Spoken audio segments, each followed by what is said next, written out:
our tech team. They've worked hard and I appreciate working with them. And I want you to know that at the end, Christina will offer very brief closing remarks. Do you want to include in the recording, Elizabeth, the introductions to our priests? Sure, I just started recording, so you're going. Okay, thank you very much. I'd like to introduce to those of you who aren't from here, our Father Nick Coates. He's from our St. Nicholas Parish.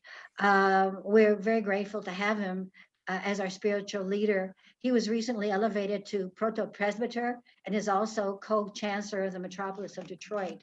And excuse me, all year round, we're grateful for his teaching, especially now during Lent.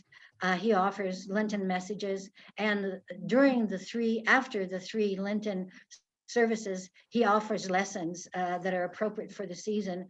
And I've benefited a great deal from them, and I thank him for that.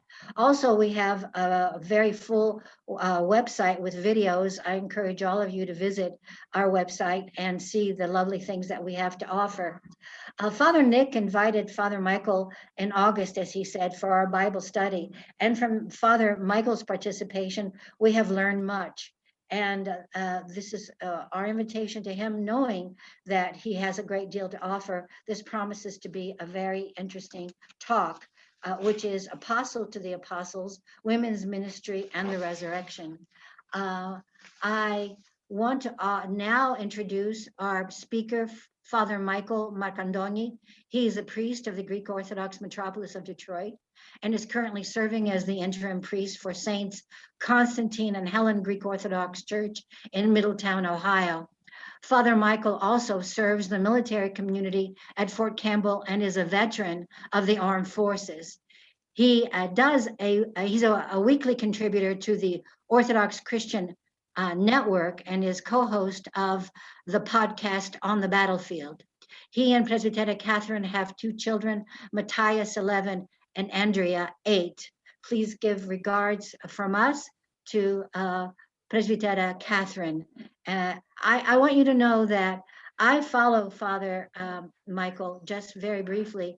Google YouTube Father Michael Marcandoni. He has beautiful videos, and I've benefited, and the timing of them that I've seen them have helped me personally. I encourage you to do the same thing. So without keeping it further, thank you for your time for listening. I present Father Michael Marcandoni. Welcome, Father. Thank you so much, Panorea. Perry, can everyone hear me okay? Yes. Okay, good. If we get any problems with the audio, do let me know. I ended up with a sort of a different geographic scenario than I expected this morning. As Perry mentioned, Saturday mornings, I'm up at Fort Campbell on post. And so I figured, okay, I'll do my usual Saturday morning, then go home. And I have my setup in Presbytera's craft room, and I'll sit there comfortably with some tea and do the talk with the daughters of Penelope. That's when I remembered yesterday, no less, that we're in the central time zone, and these times were for Eastern time, which means your 2 p.m. is my 1 p.m. And Fort Campbell's an hour and a half away. So so I'm like, how do I eat up that 2.5 hours? How do I get that back? And so, so Father Polycarp, he's the chaplain here on post. He has at his house, he has his little off-post chapel, which is where you see me. She's like, just stay at Father Polycarp's and do it there. And I'm like, yeah. So thanks to her wisdom, her wise guidance, and my friend's chapel with Wi-Fi, we're here on time. And that is the way that the Holy Spirit brings all things together. But I do want you to keep in mind a couple of things that I brought up. I asked about feeling like you had ordered chaos, right? For the painters and DIYers, and everyone sort of responded to that well. And you'll also notice that I made a deliberate choice of words speaking about my own presbytera's wise counsel. None of these things are haphazard. I'm not being flowery in my speech, nor am I asking trivia questions. These are themes that I want you to look out for, because those ideas that I just stated, her wise counsel and feeling like you're ordering chaos, are very integral themes to what we're going to be discussing and some of the things that I hope all of you take away from this. With that said, we're going to be covering a lot of ground, and it's very important to me that no one gets left behind. So if I start to move too fast or I lose you somewhere along the way, do not be shy. Please raise your hand in some way, shape, or form, message, what have you, and let me know that we need to recover the lost ground, because I don't want anyone to drop off and sort of remain behind. So let's go ahead and begin. I want to begin with the Apolitikion for St. Catherine the Great, who is known for her wisdom. We'll go ahead and start with that, and we'll begin the study. Let us praise thee, O lauded and noble bride of Christ, the godly Catherine, the guardian of Sinai and its defense, who is also our support and succor and our help.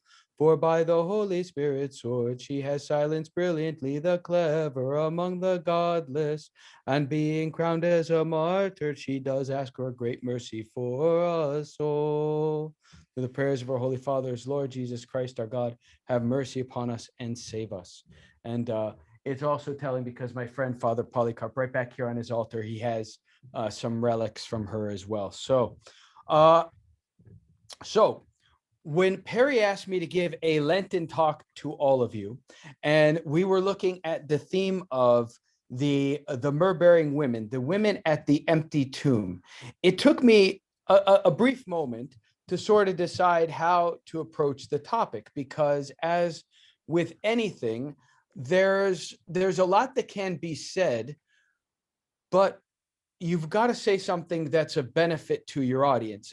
When you're talking to people like priests and theologians, simply getting academic for getting academic's sake is fun. We enjoy it. We like the trivia. But if that's not your cup of tea, you can leave that sort of talk and sort of end up with the thought of like, okay, well, so what? What do you want me to do with that? So when I was looking at it, I said, well, I want to give them something that's thought-provoking, but I also want to give them something that they will be able to action in their own lives, something practical, which is the theme behind the media and the talks that I do. I do want to thank you before I go on to Elizabeth Baraktaris, I hope I'm saying it right, Baraktaris, for recording. My presbytera has the kids out at a birthday party right now. And if you were not recording, she would not be able to watch it later. She wanted to be on, and then they got invited to a birthday. And so she said, is someone recording? I said, yes. She said, thank God. So you are doing a ministry to her. So thank you for that. In any case, so when you're looking at just sort of the bare bones and the way that we tend to look at things in scripture here in North America, we tend to take these isolated incidents and these isolated events or passages that we see in pericopes that we see throughout the church year, and we take them in isolation. And then because we don't see them as part of a cohesive whole, they don't make a lot of sense. Or we look at them and we say, well, that's nice and entertaining, but what do you want me to do? That's not very useful. But if we look at the image of the myrrh-bearing women, the image of Mary Magdalene and the other women arriving at the empty tomb, there's actually a lot more going on there, and it's actually a lot more profound than you realize. It's not just a cavalcade of synagogue ladies heading off to a burial site. There's a lot more that's happening that tells you about their role in the church and tells you about our role in the church collectively. I realize I'm not one of you ladies, but for convenience sake, I will speak in the hour as we are part of the body of Christ, and I will endeavor to be one of you for the course of this talk. In any event, if we're going to appreciate what is happening at the empty tomb and what it means for our everyday lives, I need you to appreciate some things and understand some things that do not readily jump out to us. So let's just go back over the scene itself. Christ has been buried. Good Friday has happened. Holy Saturday has happened. Now it says, orthrizondes, that is bright and early in the morning, before sunrise, this group of women who have followed Jesus, who made it to the cross when the apostles didn't, go to the tomb to anoint his body for burial. And that's a telling thing, right? All of these men who said, hey, we'll follow you even unto death. Even at one point they say, let us go and die with him. Well, when it's time to go and die with him, the only ones who make it to the cross is a boy. John the theologian, John the evangelist would have been about 15, 16. A boy and this group of women and his mother, they make it to the cross. Everyone else runs. So these are also the group of people that end up at the empty tomb. They receive the message from the angel that he has risen and is not there. And then they take that message back to the apostles. We're all familiar with this story, right? This is why we have the Miraphores, the myrrh bearers on Holy Friday. If you just take that in isolation, it doesn't sound like a lot is happening, and it doesn't sound like a whole lot is there for us to do with. In order to get the meat and the value from this story, I need you to understand some realities that are important to what's happening there, but are not immediately present. So the first thing I need you to have an appreciation for is the reality of ancient warfare. And most specifically, what the price tag was on losing during ancient warfare.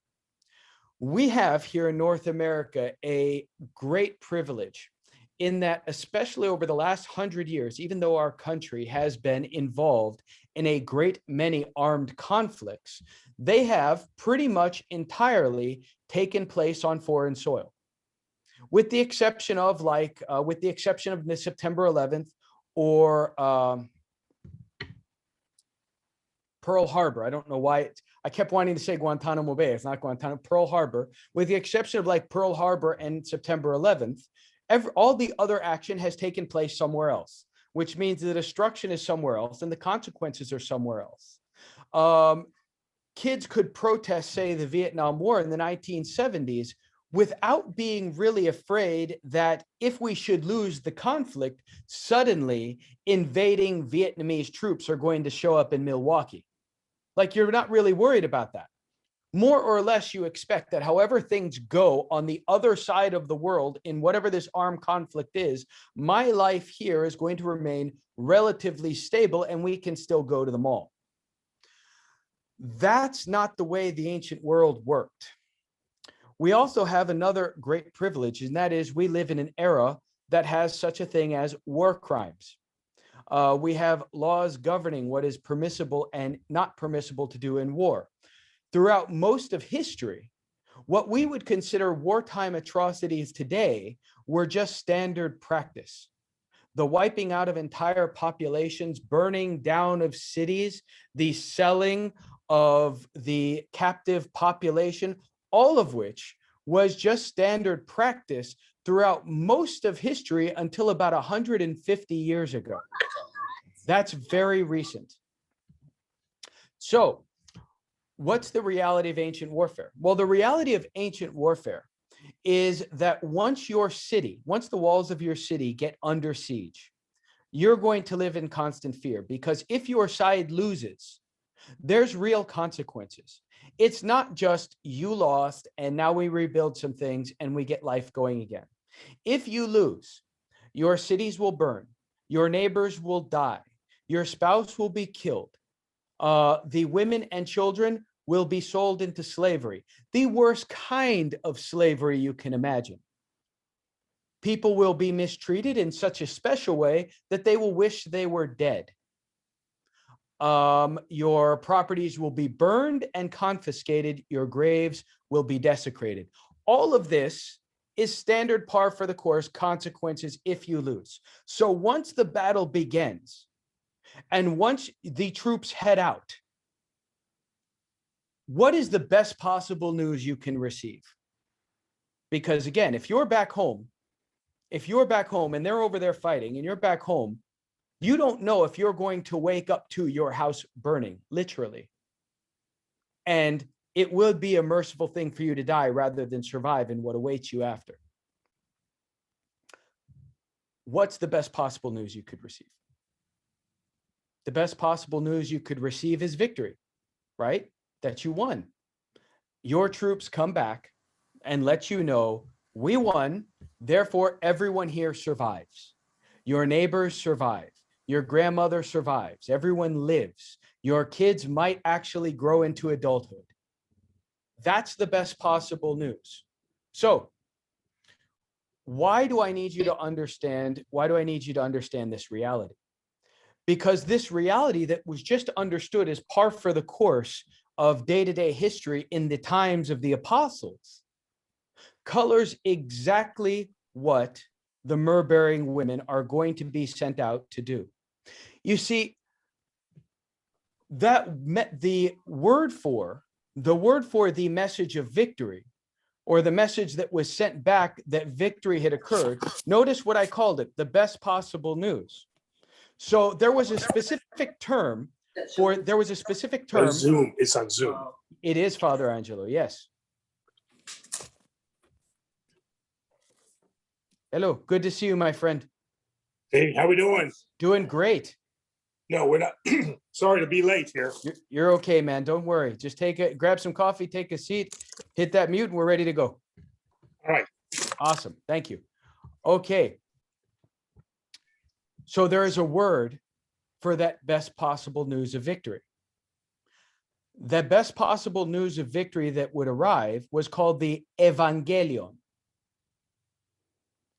Before the word gospel, Evangelion, came to be attached to the message about the life of Jesus Christ, it meant the news of military victory.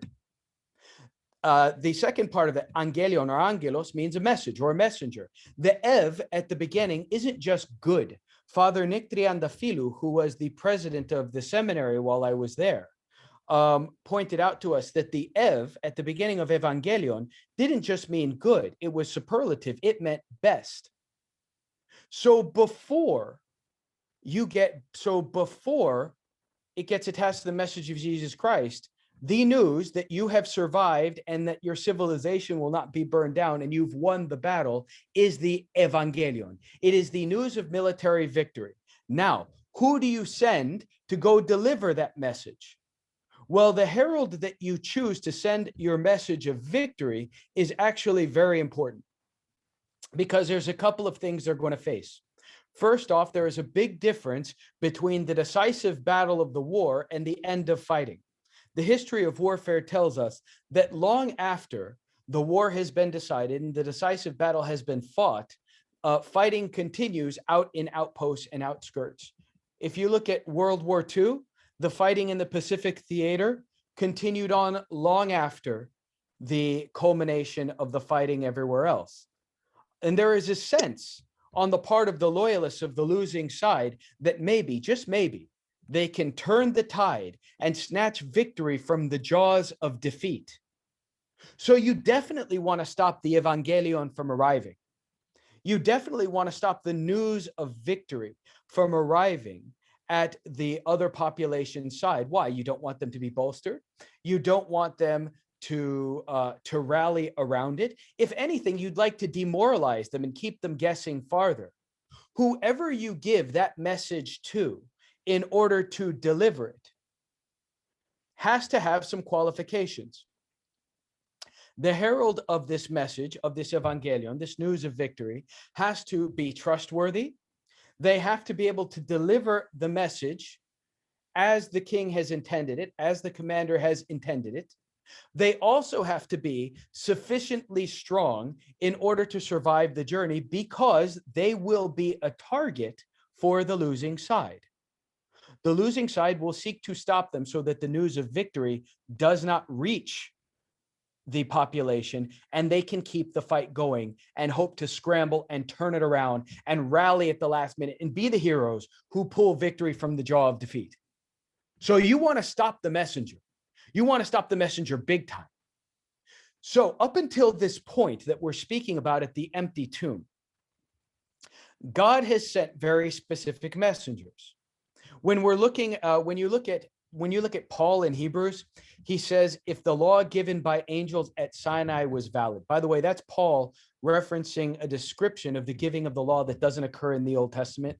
It occurs in the other Second Temple literature, where it mentions angels being involved in the giving of the law. But there they are. You have Joshua being accompanied by an angel who is the commander of the Lord's hosts as he begins his incursion into the land, into the promised land. You have Zacharias and Elizabeth, the parents of John the Baptist, being told by the archangel Gabriel that they will bear a child in their old age. And of course, the Theotokos being announced to that she will bear the Christ. Now, knowing what we know now, that the word for gospel, evangelion, originally meant the news of military victory, how much are we starting to see the theme that the word for annunciation, the feast of the annunciation, is the evangelismos tis Theotokos, the evangelizing of the Theotokos. So you have the chief commander giving her the news of victory. That's what's happening. The first one to be evangelized is the Theotokos. That's what the title says, evangelismos, the evangelization. Well, evangelization isn't just preaching to you a message or giving you a philosophy. It's news of a victory.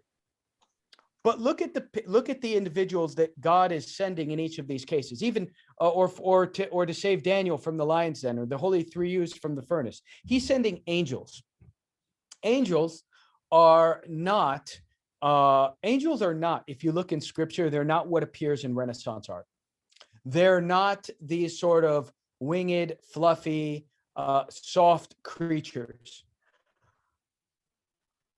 They are vast cosmic intelligences that exist in a multidimensional realm and wield unspeakable power.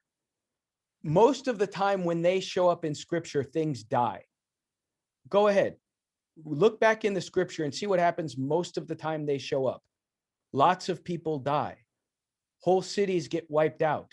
One of them shows up with Joshua and doesn't even make an effort and kills 200 soldiers.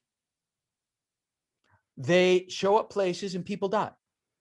When people see them, here's how you know they're terrifying. When people see them, can anyone tell me what the first thing that every angel says when it introduces itself everywhere in both the Old and New Testament? Can anyone chime in and tell me what these things say, how they say hello? First thing out of their mouth every time. Anyone? They say, "Be not afraid." Yeah. Well, of course of course the other priests would know, but thank you, Father Angel. No, but seriously, they say, "Be not afraid." You only have to tell someone to not be afraid if being afraid is a logical response.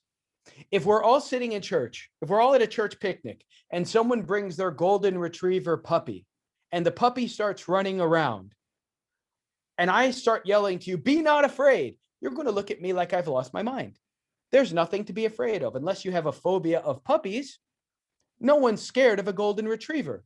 Being afraid, and even if you do have a phobia of puppies, you kind of know that objectively for most of the population, there's no logical reason to be afraid of a golden retriever puppy. It's not a scary thing. And it's a puppy. Even if it wanted to hurt you, it can't really yet.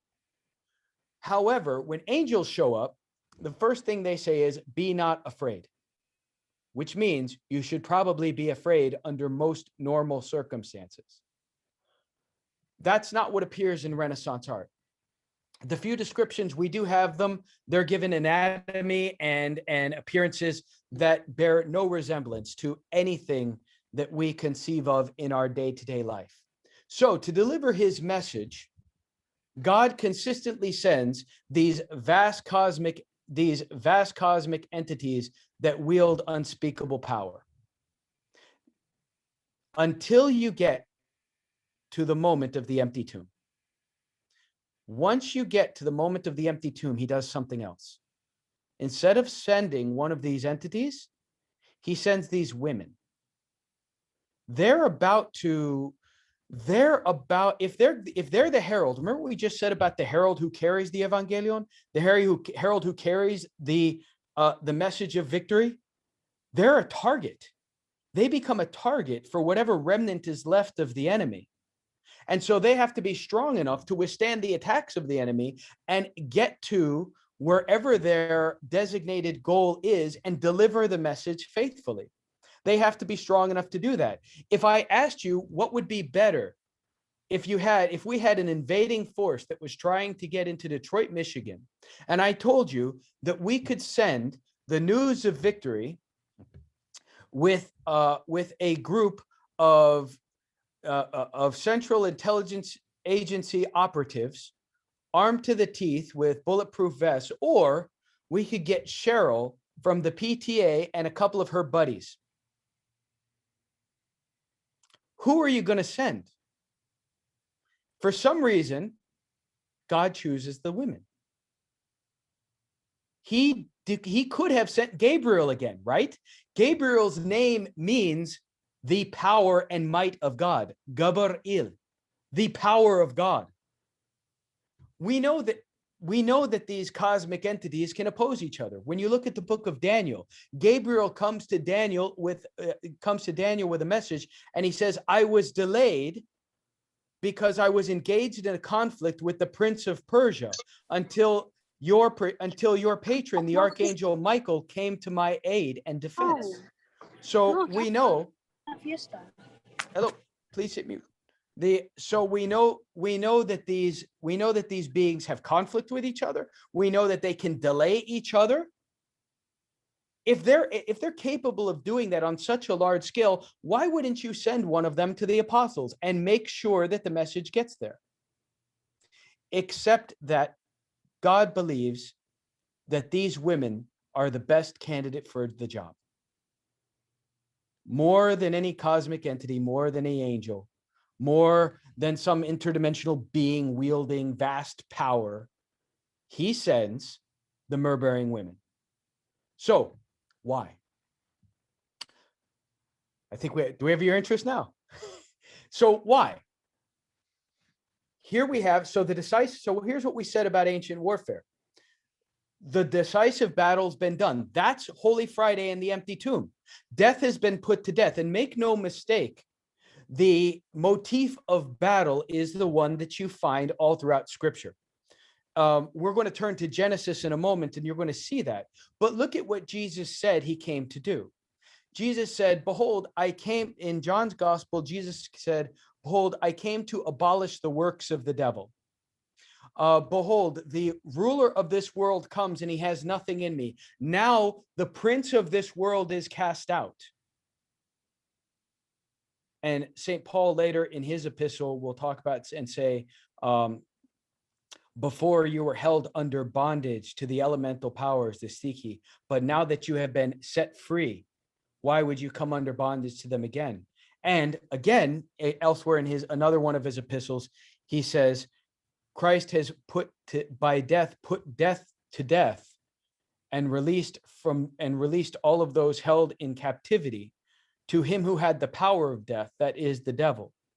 What does it mean to say that he ascended, except that he first descended into the lower realms of the earth, led captivity captive, and set men free, giving gifts to men?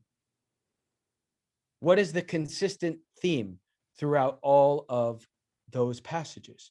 The consistent theme is warfare. It is a taking of captives. It is a laying siege.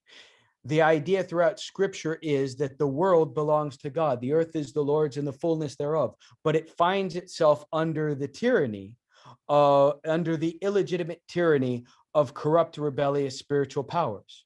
And Christ says, "Behold, I have come to abolish the works of the devil. The prince of this world is cast out." Well, guess what? That doesn't happen without a fight. That doesn't happen without going down swinging. That's why, and that going down swinging, that fight, that's the entirety of human history. That's why when you look at the Apocalypse of John, and the beast that has been chained is released from the pit, it goes and it wages war against God, even knowing that its end is near. It just wants to create maximum havoc on its way out.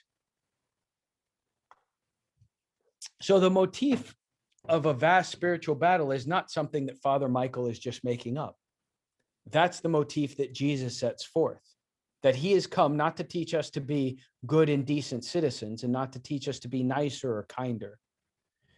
He has come to set us free from very illegitimate spiritual tyranny and to put this war to a close. The people that he sends to give that message are the myrrh-bearing women. Now, having said that, we ought to have an appreciation as to why they're in that place to begin with. So there's a lot that happens at the empty tomb that actually connects that point in the narrative to Genesis. What you see happening in the New Testament is you see that God does not have a plan B. He has a consistent plan A that he continues to reroute until we all end on it back again. The teaching of the Orthodox Church over and over is that God was always going to take flesh because his plan was to be one with his image and likeness, which is human beings. The added detail of having to save us from our falling under tyranny to sin is just that. It's an added detail, but he was always going to become one of us anyway.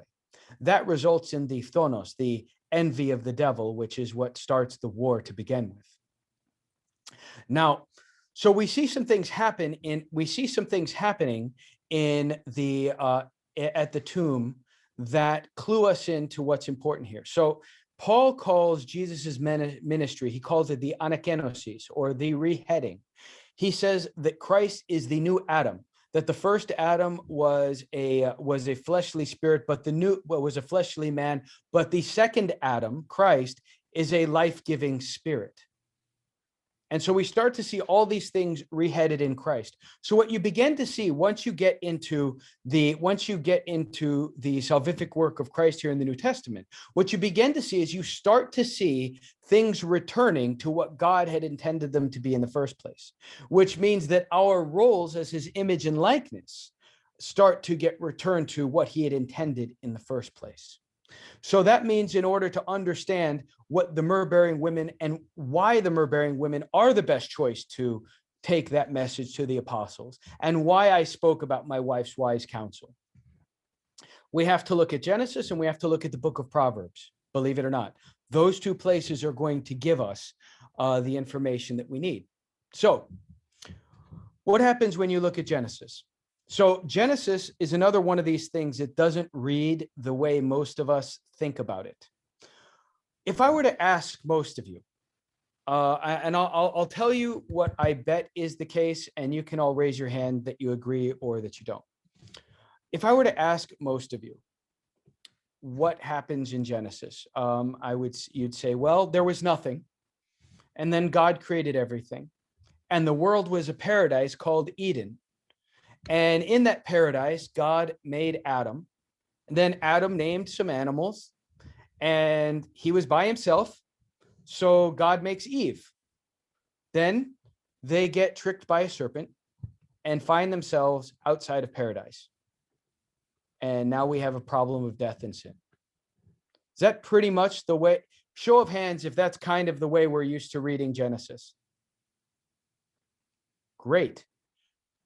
That's not what it says. This is something that Perry is used to with me. It's not really what it says. We're used to getting the Cliff Notes version that we give kids, but we're not used to doing an in-depth, serious look at what it actually says. It doesn't say that. The picture that it paints it's a lot more complicated and it's a lot darker. So the first line of Genesis is Barashit bara Elohim hashemat v'haretz. In the beginning, God created the heavens and the earth. And it says that the earth was tohu vabohu. Your English is going to translate that as formless and void. And the Greek does something pretty similar there too.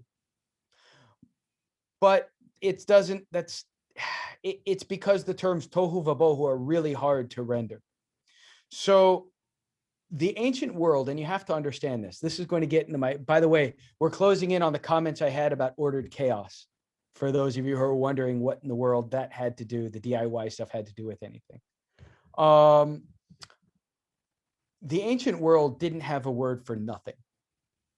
Like we do that in English. Like if I ask you to conceive of nothing, you can conceive of it, right? But the very fact that you can picture nothing in your mind is something. You know, like when we say that the universe is expanding into what? I mean, if it's nothing, into what? There should be nothing. Nothing is nothing. No thing. But we reify things in English. We create a thing that isn't a thing. The ancient world didn't have a term for that. What they had was a term for chaos. Chaos for the ancient mind was the same thing as nothing. So when you're looking across ancient stories and ancient mythology, what you typically find is a primordial chaos. To the ancient mind, that's the same thing as nothing. You see that also. So chaos in most ancient mythology is typified as the ocean, right? It's vast, it's powerful, it's unpredictable. Whatever is underneath there, you can't handle it. Like one of the scariest and most beautiful things I ever saw, my uncle, he loves to snorkel. I was a kid and we were snorkeling and we saw an octopus. It was beautiful. It was also terrifying because an octopus, besides being delicious, so delicious, besides being very delicious, an octopus is also pure muscle and it can breathe underwater. So if it grabs your ankle and decides it likes your ankle, you're not going anywhere. Right? So I was kind of like, all right, I'm going to appreciate it from over here because you're not going anywhere. And in the water, it's way faster than you are. To the ancient mind, that's chaos. That's death. So in the back, and so that's the beautiful thing about Genesis, right? Where it says that the Spirit of God hovered over the face of the deep. So in every other ancient mythology, the gods of order and chaos have to go to war in order to create. However, in the Hebrew story of Genesis, God simply shows up and the chaos disappears. He's so sovereign and so powerful, there's not even a chance for a battle. But we're getting a little ahead of ourselves. So it says that the earth is tohu vabohu, formless and void. Not quite. So tohu, those words are not Hebrew words. They are Akkadian loan words, which have their roots in Sumerian. Tohu, you can tell by the ending there, by the way. Tohu comes from the word Tiamat, which was the Babylonian dragon goddess of chaos. She ruled the watery depths. Vohu comes from Behemoth. That was primordial tyranny upon the land. So you have this image as much more than just saying there was nothing there. And by the way, you have to say it's formless and void isn't the same thing as saying there's nothing. To say that more than just saying there's nothing there, you have an abundance of chaos on land and at sea, evil tyranny on land and chaos at sea. This is a mess. So what is the first thing that God does? Well, he creates order. He orders the chaos. First thing God does, the Spirit of God hovers over the face of the deep. There's no chance even for battle. God is sovereign. First thing he says, waters above and waters below, dry land appears. You go over there, you go down there. So now there's order. As soon as there's order, it's not chaos.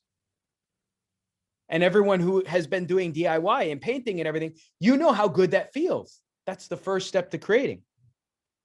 So first thing God does is order the chaos. Now it's no longer chaos. Then he fills it. This is why our English rendering works, which says formless and void. The first thing he does, he takes care of the formless and orders the chaos. Waters above, waters below, fresh water, salt water, dry land over there. Now he fills it. It's no longer void.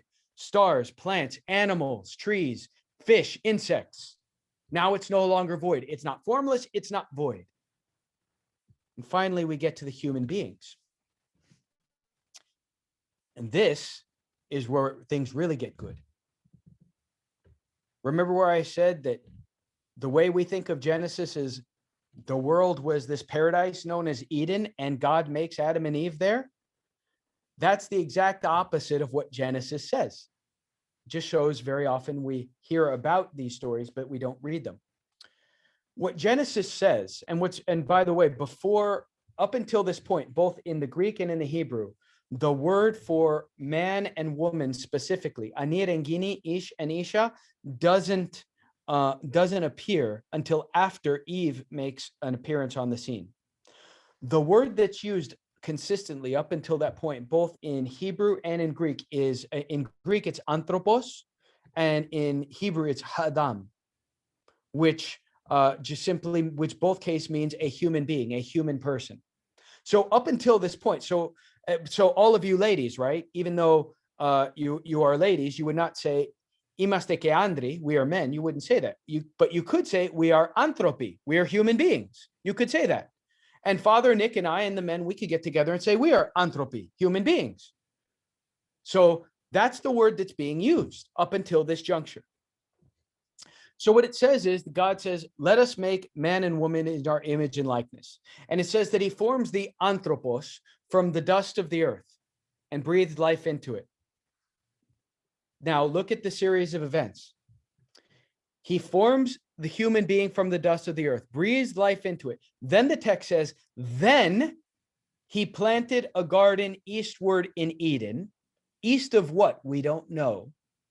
Then he placed the human being that he had formed there. So guess what? That means human beings, that means according to Genesis, human beings are made outside of the garden. And according to Genesis, the garden doesn't cover the whole earth. Otherwise, there would be no need to place the human being there. They would already be there. My son was born at Brigham and Women's Hospital in Boston while we were at the seminary. There was no need for me to place him in the state of Massachusetts. He was born there. He's already there. I wouldn't go to him and say, hey, we're going to Massachusetts now. You'd be like, he would have to say in his very Bostonian voice, he doesn't have a Bostonian voice. He'd say, we're in Boston. You know, what are you doing? Park the car, stop. We're in Boston. What are you doing? Let's get some Dunkins. No, he didn't do that. Why? Because we're already in Massachusetts. If the garden covered the whole earth, God couldn't place the human beings in the garden. So guess what? According to Genesis, human beings are made outside of the garden before the garden even exists. Then God plants the garden, then places them there. If the garden has limits, that means it has a border and a barrier, which means there's something outside of it. If what's inside the garden is paradise, it means what's outside of the garden is not paradise. So what sort of not paradise is out there? Well, God gives to the first human beings two sets of commands. They're both 2 words each, and one set of 2 words applies to the garden, and one set of 2 words applies to the world outside. Can anyone tell me what God tells them to do in regard to the world outside? Anyone? Father Angelo, do you know? Hello. Yeah, he tells them to fast, and then he tells them, right? Before that, before the fasting, Oh, the very first. he tells them to be stewards of the earth. Okay. Or his creation. Correct. And thank you, Father. And the exact verbiage is, he says, subdue and fill it. That word subdue, that's the same word that's used in Hebrew for a military conquest. Conquer and fill it. Well, that's kind of what God just did in ordering the chaos. The first thing you do is you subdue it. Waters above, waters below, dry land come out, and then you fill it. Trees, plants, animals. That's why God brings the animals before Adam. It's not that he needs to know what to call the stripy horses or the spotty long neck thingies. It's that Adam is being trained how to exercise God's sovereignty over the created realm. But that's only half of it. He's responsible for the things he is a steward of, for the things he's sovereign of, but they're also told to fill it. That's remember, the formless and the void. Subdue it and fill it. So God is telling them to take part in his creative act and in his act of governance. He is making them his image and likeness. But if he's telling them to subdue it, that must mean that there's something dangerous outside the walls that needs to be subdued. There must be some chaos left, because if everything is peaceful, there's nothing to subdue.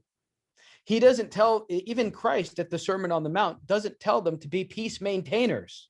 He doesn't tell them to be peace preferers. He says, be peacemakers. Irino peace on this. Well, that bio there, that make, that's creating. Peace creators. You can only create peace if you're somewhere where there's not peace, right? If there's already peace and harmony, you're just maintaining it. You're just not rocking the boat. What he's saying is subdue it. Subdue the chaos. Go where there is not peace and harmony and create it and fill the void. So to that end, God also tells them, before he tells them to fast, he also tells them something in regard to the garden itself. He gives them a command, and this reads the exact same way in both Hebrew and Greek. He says, cultivate and protect it. And yes, the word in Greek there is philatin, to protect. The Hebrew word is the same. Okay, if the world's a paradise, what out there is to protect it from? What are they protecting it from? What is on the other side of those walls that needs to be subdued and protected from? What we do know is that the only thing up against them at this point are these rebellious, fallen, vast cosmic entities of untold power. And somehow these human beings are God's best line of defense in his image and likeness. Now, that's kind of the world that they're dropped into. Now, so what does that tell you? Well, that tells you that the nature of the battle focuses on splitting them up. So you can't fight God. That's a given. But you can hobble his image and likeness. So the first thing you want to do is divide and conquer. So what goes after Eve? So one of the things that is, so we should say, right? So once God differentiates out Adam and Eve, both in Hebrew and Greek, now you get Anir and Gini, Ish and Isha, man and woman. Okay. And they've got this, and by the way, this is another fun fact. The word rib doesn't actually appear. I know it does in English. However, in Hebrew and Greek, this is what makes it ambiguous. And this is something I'm about to quote several times. Father Eugene Penteuk, Old Testament scholar and our professor of Old Testament at Holy Cross Greek Orthodox Seminary. He's quick to point out in his work, Jesus the Messiah in the Hebrew Bible, that I'm about to quote several times, that actually the word that's used in both Hebrew and Greek is, in Greek, it's plevra, which means a side. And the Hebrew reads side as well, which makes it kind of ambiguous. Like one side, one half. What are we talking about here? Eventually, over time, that gets conflated into a rib, but that's not actually the word that's used. It's side. So do with that what you will. If you can only read the translation, you're a slave to the translator. If you can mine the original languages, you can do it yourself. So I would invite you to get online or go to your copy, read the Septuagint in its original Greek and tell me that the word plevra is not there. That's what it says, side. So once this side gets differentiated out into Eve, right? So we've got Adam, and he's already Adam, the human being, and he's already started exercising God's authority over the world. So he's getting practice subduing. Well, what is Eve? Well, that name Eve, and this is going to be really important to the myrrh bearers, by the way. We really are on track. I know it doesn't seem like we are, but we are. The word Eve, right, is an anglicization of the Hebrew name there, which is Hava.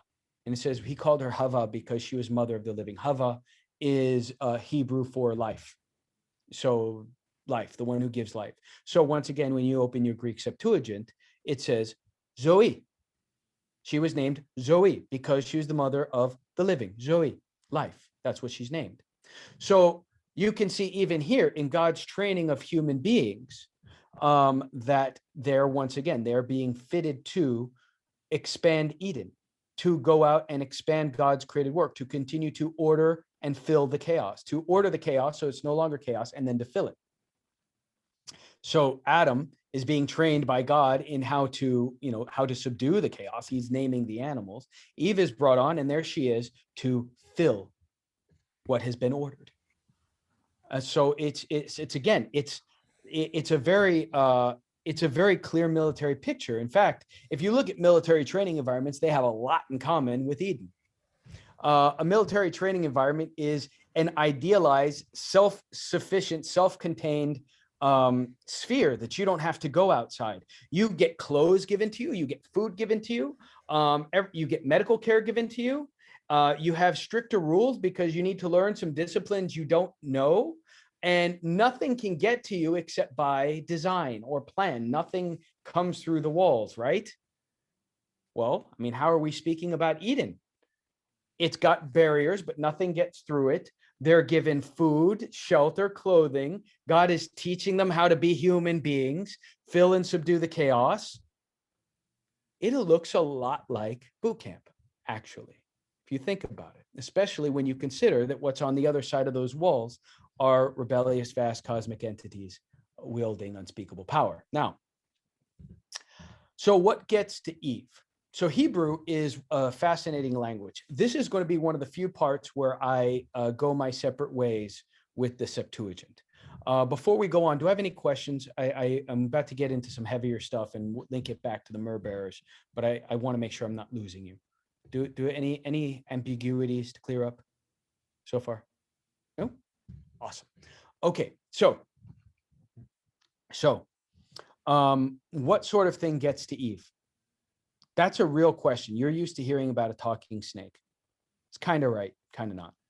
So what happens is this. Hebrew, like all other Semitic languages, runs on a 3-letter verb root system, which means that it's made up of consonants, and those consonants are placed in sets of 3 consonants for a verb. And then based on how you conjugate and you add endings and add vowel sounds and add prefixes, you create every word. So if you know the way that you permute the verbs, you can create a whole dictionary just off theory.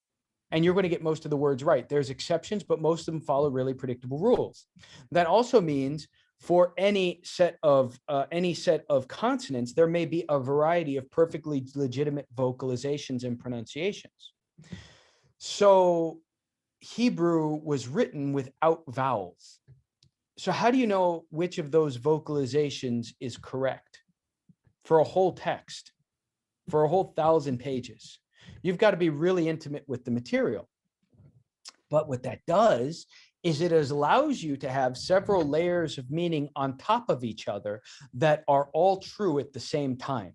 That sounds really complicated to us because our languages don't function that way. But if that was the way language functioned your whole life, and that's the world you grew up in, you'd be perfectly used to navigating those waters. So let's look at the word for the thing that Eve encounters. So it's called a nachash. That's the word for serpent. Now, the verb root there, nachasha, depending on how you vocalize it, can mean serpent. That's one translation of it. It can also mean a shining one, and it can also mean a deceiver. So if you can read the Hebrew, you have all 3 layers of those things. Some kind of snaky, serpentine, shining deceiver is what she's talking to. The only difference between her and us is she doesn't have to be afraid yet. This thing doesn't tell her to be afraid. She doesn't know that that's an option yet. By the way, when God tells, the other fun fact about Hebrew, biblical Hebrew doesn't have a present tense. You have to use context to get a present tense. So everything exists either in the past or the future tense. So when God tells them on that day, hamot tumut, on that day you will surely be dying or surely begin to die. That's why it doesn't happen that day. The Hebrew is really clear that you're looking at a protracted process. You will begin to die. Your mortality will start on this day. You will be dying, right? Not you're dropping dead this day. Our English, the way our English and even our Greek read it, it looks like, you should drop dead today. No. It's you will be dying because they don't have a present tense. Again, things you miss, but which is the only way it makes sense that they still survive. It's not that God lied to them. It's that the Hebrew says, you're going to start dying now. But until then, Eve doesn't have a reason to be scared of this Nachash. So what is Eve's relationship to Adam, and why did he take the fruit from her? And what does this have to do with the myrrh bearers? By the way, this has everything to do with the myrrh bearers. So look back at Adam when God differentiates him.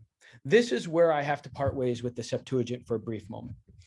You all know, Perry knows of my deep, and so does Eva and the other people in the Bible study, know of my deep and abiding love for the Septuagint text. It's an excellent translation. The Septuagint was done in 250 BC. Hebrew had stopped being a spoken language about 700 BC. It existed purely as a liturgical language.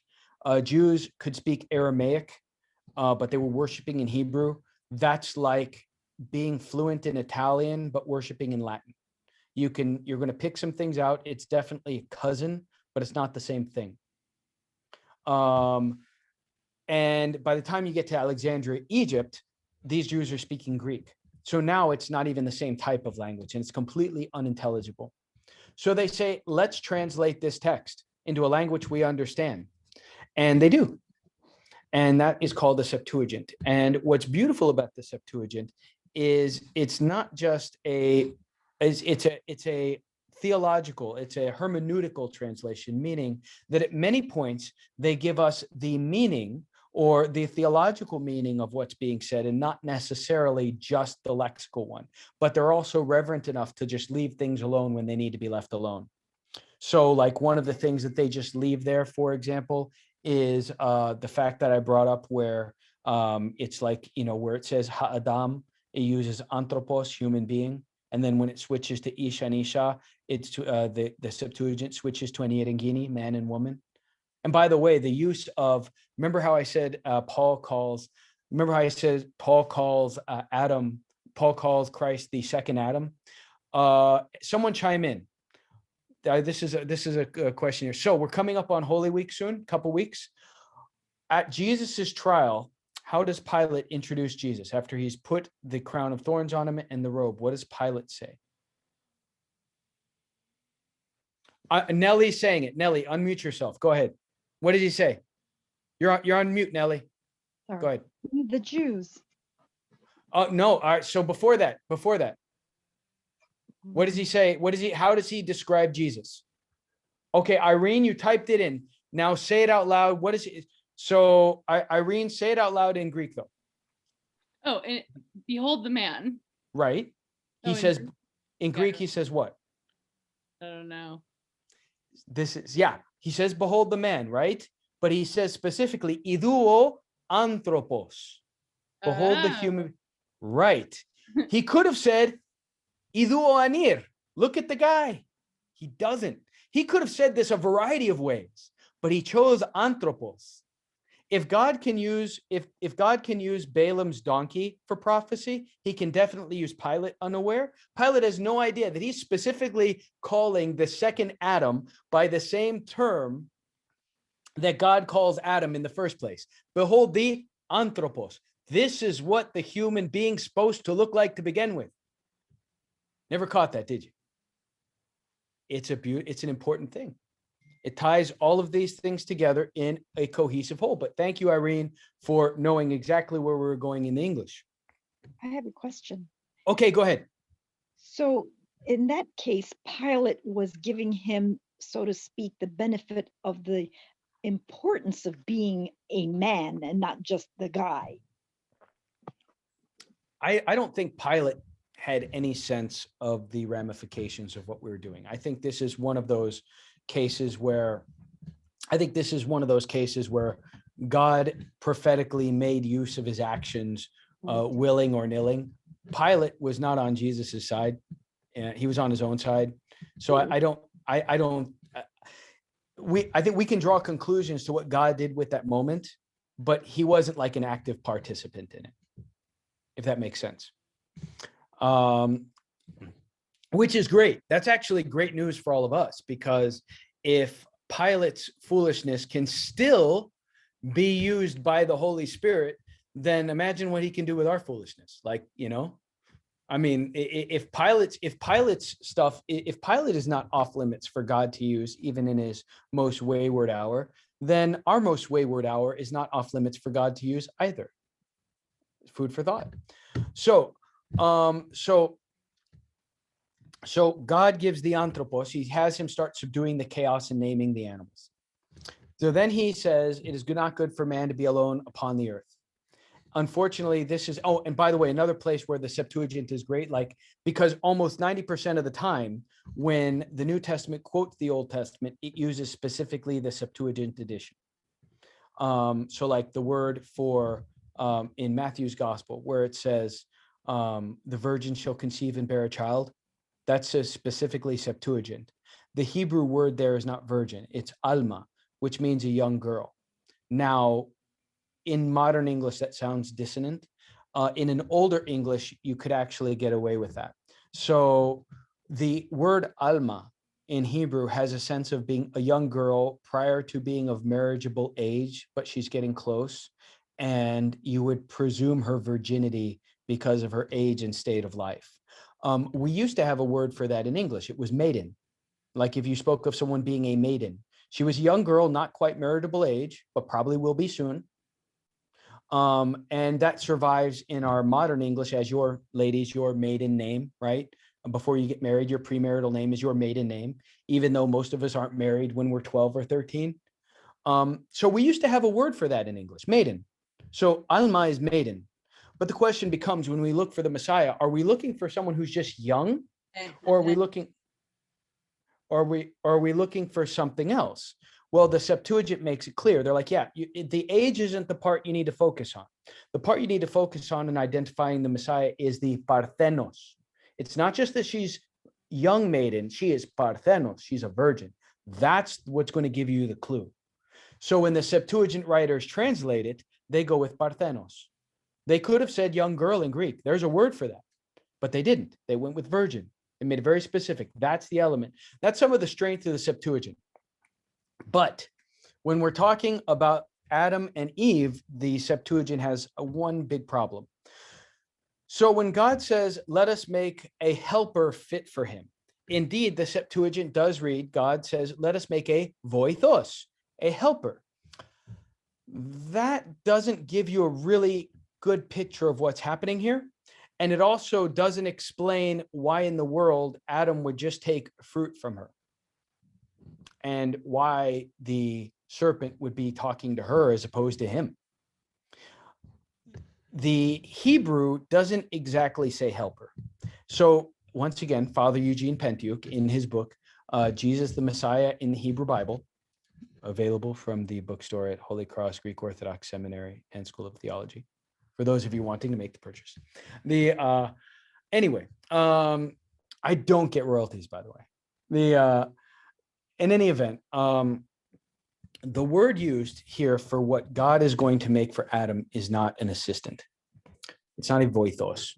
The word used in Hebrew is negedo, and negedo is supremely difficult to translate. Father Eugene would point out that the sense of negedo is someone who can withstand you to your face and tell you the truth. In other words, it's a counterpart. It's your voice of wisdom. It's someone who can speak wisdom to you.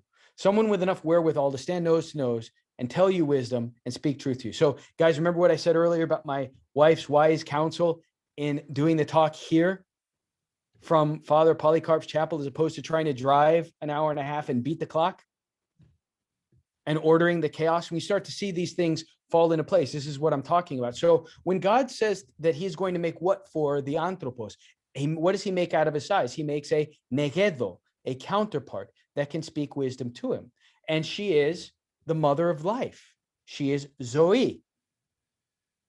So that gives you a clue. If she's the one that he is supposed to, she's the one that he is supposed to implicitly trust to tell him the truth and speak wisdom to him, of course, he would unquestioningly take food from her hand. Why wouldn't he? That's the relationship. That's the battlefield team. That's a team. That's the battlefield team that the Nachash wants to split up. That's what he's going after. Nelly, yes. You're on mute, dear. So from a military point of view, the Eve is a weak spot, but she's like a buffer to Adam. And for the myrrh-bearing women, they are not recognized officially, legally, as being or considered as witnesses. So God brought them to witness the empty tomb. So they were a buffer too. Well, you know what, well, you're starting to put it together. I like how you're starting to put it together, which means we're on track. There's something else. I would think of her like this. If Adam is the one having to subdue the chaos and she's the one filling it, as men, we're blunt instruments. That's basically what we are. We're bulls in china shops, and sometimes you need that. She's the intelligence officer. This is the intel. This is the intel officer. This is where the wisdom comes through. On a battlefield scenario, that's what you need. You need communications and intelligence, and you also need the infantrymen to go in there and prosecute that information. She receives information and hands it on to Adam. Unfortunately, she received bad information and handed it on uncritically. In military parlance, we call that black psyops. But I wouldn't call her a buffer. She's a soldier, just like him. They're both in that role. The myrrh bearers, we are going to come back to them because their role in this is going to mirror what's happening here in the garden. But it's not that they're not witnesses. Remember, they're commemorated as saints. You know, like Dan Brown's goofy novel in 2003 always perplexed me because I'm like, what are you talking about? All the hymns and icons of our church paint Mary Magdalene as a saint equal to the apostles and even called apostle to the apostle. I didn't make up that title for this talk. Apostola apostolorum, apostle to the apostles, is how both Greek and Latin theologians have been speaking about the myrrh-bearing women since the myrrh-bearing women. That's always been what we've called them. We've always referred to them as saints. Simenopetra Monastery out on Mount Athos has a special devotion to Mary Magdalene as a saint. If you open up the Ayes Matarion, the Book of Blessings from Simenopetra on Mount Athos, it has exorcisms invoking Saint Mary Magdalene against pestilence on farms. I mean, this is not someone who's treated as second class. So there's a real important thing here. So you're on the right track. Thank you, Nelly. You're on the right track. But so let's go over here. So I want to look back over here. So we have Eve. She's serving in this sort of intelligence officer role. She is the mother of life. She is the voice of wisdom as the negedo, as the counterpart. Well, that's the thing that the Nakash, the deceiver, wants to break up. And so that's what we see as the very first result of sin. We see the team turn on itself. Adam doesn't just turn on God, turn on Eve, he turns on God. He says, the woman that you gave me. So whose fault is it really? It's your fault. You brought her here, right? The woman you gave me. And Eve turns on the serpent. Serpent turns on Eve. Where there was unity, now there's division. And of course, the word diabolos, devil, diabolos means the one who divides, the one who rends asunder. So that's the very first battle tactic there, which is divide and conquer. So what would it look like if Eve didn't fall? That's something that we need to turn to Proverbs for. So, by the way, when Proverbs speaks of wisdom, and this is why we're able to connect Eve and the myrrh bearers and wisdom. When Proverbs speaks of wisdom, it says that wisdom is in Proverbs 3. It speaks of Sophia, personified wisdom. And it says that wisdom is a tree of life to the one that grabs a hold of her. So wisdom is the seat of life. Well, who is that in Genesis? That's Zoe, that's Eve. Right? So when we turn to Proverbs 31, we actually get a look at what an unfallen Eve would have looked like. Remember, she doesn't know that she needs to be afraid of the Nakash yet. So in that unfallen state, what would she have looked like? What would that team have looked like? Well, so Proverbs is a really great book. The wisdom literature is my favorite. And the Proverbs is a really great book where 30 of its 31 chapters, it's all written by parents to their kids. Okay. Oh, by the way, I'm getting a note here before we get into this, because this is going to tie it all together. Do we want to take a quick break, or do we want to plow forward a little bit farther? I don't know of a way to poll us really, because not everyone is on video. Father Michael, you do what you think is right. We will take our lead from you. You do what you think. You can continue and we can take a break in a little while, whatever you want. We'll take our cues from you. Okay, I would like to continue a little farther because I Perfect. don't want to take the chance of in taking a break, sometimes we can lose our train of thought and Absolutely. disconnect things. And I've put too many moving pieces on the board, and it seems like I haven't lost you yet. And if I haven't No. lost you yet, I really don't want to. So No. let me connect the moving parts, and then we'll take our break before questions, Okay. if that seems good. So, Good. so Proverbs is written as parents to their children. The first 30 chapters are written as a father to his son. The very last chapter, however, is written by a mother to her son.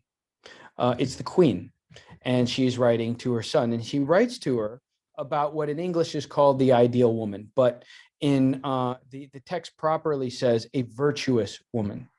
Virtue is something we don't have an appreciation for in modern English, because in modern English, virtue just means to be well behaved. And as Americans, our founding myth is on revolution.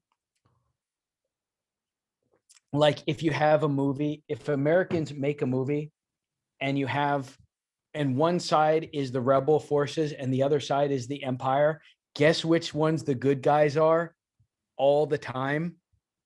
Like, go ahead, anybody, give me one movie where the institution, the establishment, the empire is ever the good guys here in America.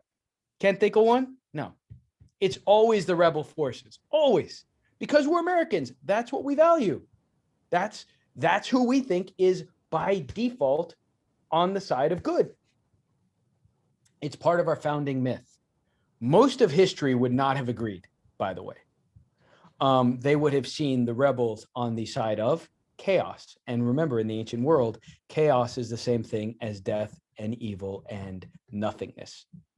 So, which is that different mentality is why you see most of history not rebelling, because it's like, say, what are you trying to do? You're trying to undo creation itself. Anyway, in any event, and of course, as Christians, we're rebelling against the tyrant who illegitimately has the world under the dominion of death and sin. So, I mean, you can play the metaphor out however you want. In any event, virtue doesn't mean being well behaved. The word arete, or virtue, in ancient Greek meant it meant excellence. It meant for anything that you were talking about to exemplify all the highest qualities of its class. So anything could have arete. A table could have arete if it had the ideal height and width and load-bearing capacity for its type of wood. A dog could have arete if it exemplified the ideal traits of its breed. The purpose, the question behind all of ancient philosophy and ancient religion was, what would a human being look like with arete? What would it look like for a human being to exemplify all the highest traits that a human being could exemplify? That's way bigger than just being like well-behaved. Don't sell yourself short. You got to have an ancient mind. In any case, so when Proverbs 31 speaks about the virtuous woman, that's what it's talking about. It's saying, no. Like at the height of excellence, what does this thing look like? Well, what it ends up looking like is the negedo, the counterpart, if she hadn't fallen. Proverbs 31 describes this woman as stalwartly laughing at the future. Like she's not afraid and she stalwartly laughs at the days. It says she laughs at the days to come. She doesn't know she needs to be afraid. And that's exactly how Eve faces the Nachash, exactly how Eve faces the serpent. She doesn't have any thought that she needs to be afraid. It says that she works industriously with her hands, weaving garments both for her servants and for her family, that everyone in her household has food and is provided for her. Her lamp does not go out at night, and she trades abroad, taking her wares out and making income. Now, all of that sounds pretty domestic to us, but it's not. You have to understand that, like, going abroad to sell, that's a dangerous thing, especially in the ancient Near East, and especially for a woman. That means this woman she has the strength and wherewithal to labor with her hands and enough vision to create things that do not exist, so much so that she can go out into the unknown, enter into negotiate on her own behalf, and return not only safely, but successfully. Does that sound like a wilting violet to anyone? It shouldn't. She is able to go out into a dangerous world, negotiate on her own behalf, and come back the victor, come back winning. That is someone who knows how to navigate wisdom. And indeed, take a look at what she does. It says she weaves. Now, that's really important, because remember the Theotokos, right? How does the Proevangelium of James, what does it tell us that she was doing? She was weaving the curtain for the temple. There's other places where wisdom is described as weaving. Well, what is weaving? Weaving is ordering chaos. This brings us back to our DIY people. Weaving is ordering chaos. First, the chaos has to be subdued. You have to take the material, whether it's flax or whatever yarn is made out of. I don't know what it's made out of. I know that my wife, we have a craft room, and it has like several looms. And at one point, Presbytera wanted to make a wall hanging that she didn't have a loom. So she asked me to watch Andrea was like, 6 at the time. She asked me to watch her, and she went to Home Depot and built a bigger loom. Like, I came home and she had built a loom the size that she needed. Now that loom is in our craft room, and it's there with all the other looms, one of which is like small enough to go in the car. I don't know what all the yarn in that room is made out of, but I do know that it's made out of stuff that didn't start as yarn. So whatever the material is, that chaos first has to be subdued. The animal that it came from, if it's alpaca fur or wool or whatever, that animal has to be tamed. The chaos has to be subdued. Then the material has to be taken from it safely. Once the chaos is subdued, then she can set it in order and fill the creation. Subdue and fill it. Those were God's words to Adam, to the anthropos, when they enter into Eden. When you get into the world, you fill and subdue it. First, you subdue the chaos. You create the material. Now it's domesticated. It's docile. And now she can take it and fill the world. Weaving is an act that mirrors what God does there at the beginning in Genesis. Subdue and fill it. So here we have this woman who exercises a great deal of autonomy and agency, capable of subduing chaos and taking subdued chaos and filling the world with its product, and she can negotiate on her own behalf. It says that her husband sits in the council at the gates and he praises her.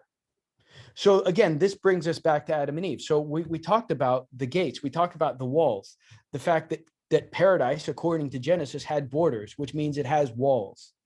Well, what is the council that's on the walls? The council on the walls, that's your security council. These are the people in charge of subduing the chaos. These are the people who keep the city safe. Her husband has a role there. He is part of what keeps the chaos subdued and over there. And he is of some authority. And guess what he does? He praises her. He is on her lips and her children's lips in a positive way. According to Proverbs 31, because of her agency and because of her wisdom and because of her industriousness, both her children and her husband praise her publicly. That is the very opposite of what happens with Eve. Her husband blames her publicly. So you're already seeing in Proverbs 31 what would happen with an unfallen Eve. Instead of being blamed along with the serpent and God, she's instead getting praised. Instead of the walls falling to the Nachash, her husband and the council keep the border safe. And by the way, we know there's other beings involved. There's a lot of stuff happening in Genesis. Like the fact that as soon as they're expelled, there's somewhere to be expelled to, another clue that it doesn't cover the whole world. But then God, it says he places a cherub with a flaming sword outside. The word cheruv just means a living creature. What in the world these things are, we don't know. We do know that when Ezekiel gives us a description of one, it's almost undrawable. They're ridiculous. And no one is surprised to see these things. At no point does God have to explain to them what a keruv is, what a nachash is. So if there's these other creatures involved, there's a council for the Adam, for the anthropos, to sit on with and guard the wall and subdue the chaos. So in Proverbs 31, you start to get to see the virtuous woman is the one who has recaptured this original vocation to take the subdued chaos and to fill the world with life. To take the subdued chaos and fill the world with that which did not previously exist. Everyone around her is benefited by her strength and wisdom. Her servants are fed and clothed. Her children are fed and clothed. Her husband stands in greater honor. He's fed and clothed. She brings in her own income. I mean, she's pretty independent. If she's in the Near East and she is acquiring resources, has the vision to then manipulate and work these resources, go off and sell these resources and come back, she's making her own income. That's what that is. I mean, and this is something that her husband praises her for. That's that sort of power team that the Nachash set to split up in the first place. So how does this come back to the myrrh-bearing women? Well, that's exactly the point, that it comes back to the myrrh-bearing women. Because once the work of Christ reheads creation, now who do you send? Remember the herald, remember the gospel, the news of victory? Well, who do you send to give the news of victory? You send the intelligence officer. You send the soldiers responsible for bringing good, reliable information and wisdom. That's Zoe. That's the unfallen Eve. That's her job. She is the one. And the first Eve, the fallen Eve, brought the anthropos, the fruit of death, right? Well, these women, now taking part in that unfallen, virtuous woman, now taking part in that, these women bring the apostles, their counterparts, the fruit of life. So the first Eve brings the fruit of death. These women bring the fruit of life. Everything that went wrong in the Garden of Eden is being recapitulated at the empty tomb. All of the themes that we see happening at the garden, in the garden narrative, and going wrong, go right at the empty tomb. The women arrive at the tree of life, the empty tomb. They meet a shining being. Remember, we said Nachash can mean shining. They meet a shining being. It says 2 men were sitting there in dazzling white apparel. They're shining. They meet a shining being. But instead of being deceived, they come back with the news of victory, the evangelion, the best possible news. The decisive battle has been won. The tide is turned. And now it's only on you to go back to your counterparts and deliver that message faithfully so we can seal the victory. And that's what they're sent back with. And now that you have been reheaded and rehabilitated, we don't need to send a vast cosmic intelligence to do a human being's job. What you're seeing in the Old Testament is a bunch of angels having to do stuff that angels shouldn't have to do in the first place, because human beings had abdicated their vocation. The very fact that God sends these women, these recapitulated, rehabilitated, unfallen Eves back to their counterparts, because in this moment, they're the negedo, the counterpart to the apostles. That's what the title apostle to the apostles means. That's a reference to Eve. That the very fact that he sends them means you are back in the vocation you are called to be in the first place. You are the intelligence officers on this battlefield and my line of communication. Go and do what you were made to do, because victory is ours to take. That's their jobs. And my presbitera is she was fond of pointing something out to me that goes with this theme. She pointed out something that she saw online that's actually pretty true. I'm sure there's some exception, but it holds pretty solid. And that is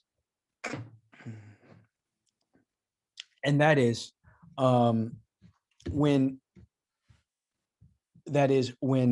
men and women meet God throughout scriptures, they meet him in different ways. Men typically have to go off on some kind of journey. We have to go up to a mountain, head out into the desert. We have to do sacrifices and rituals.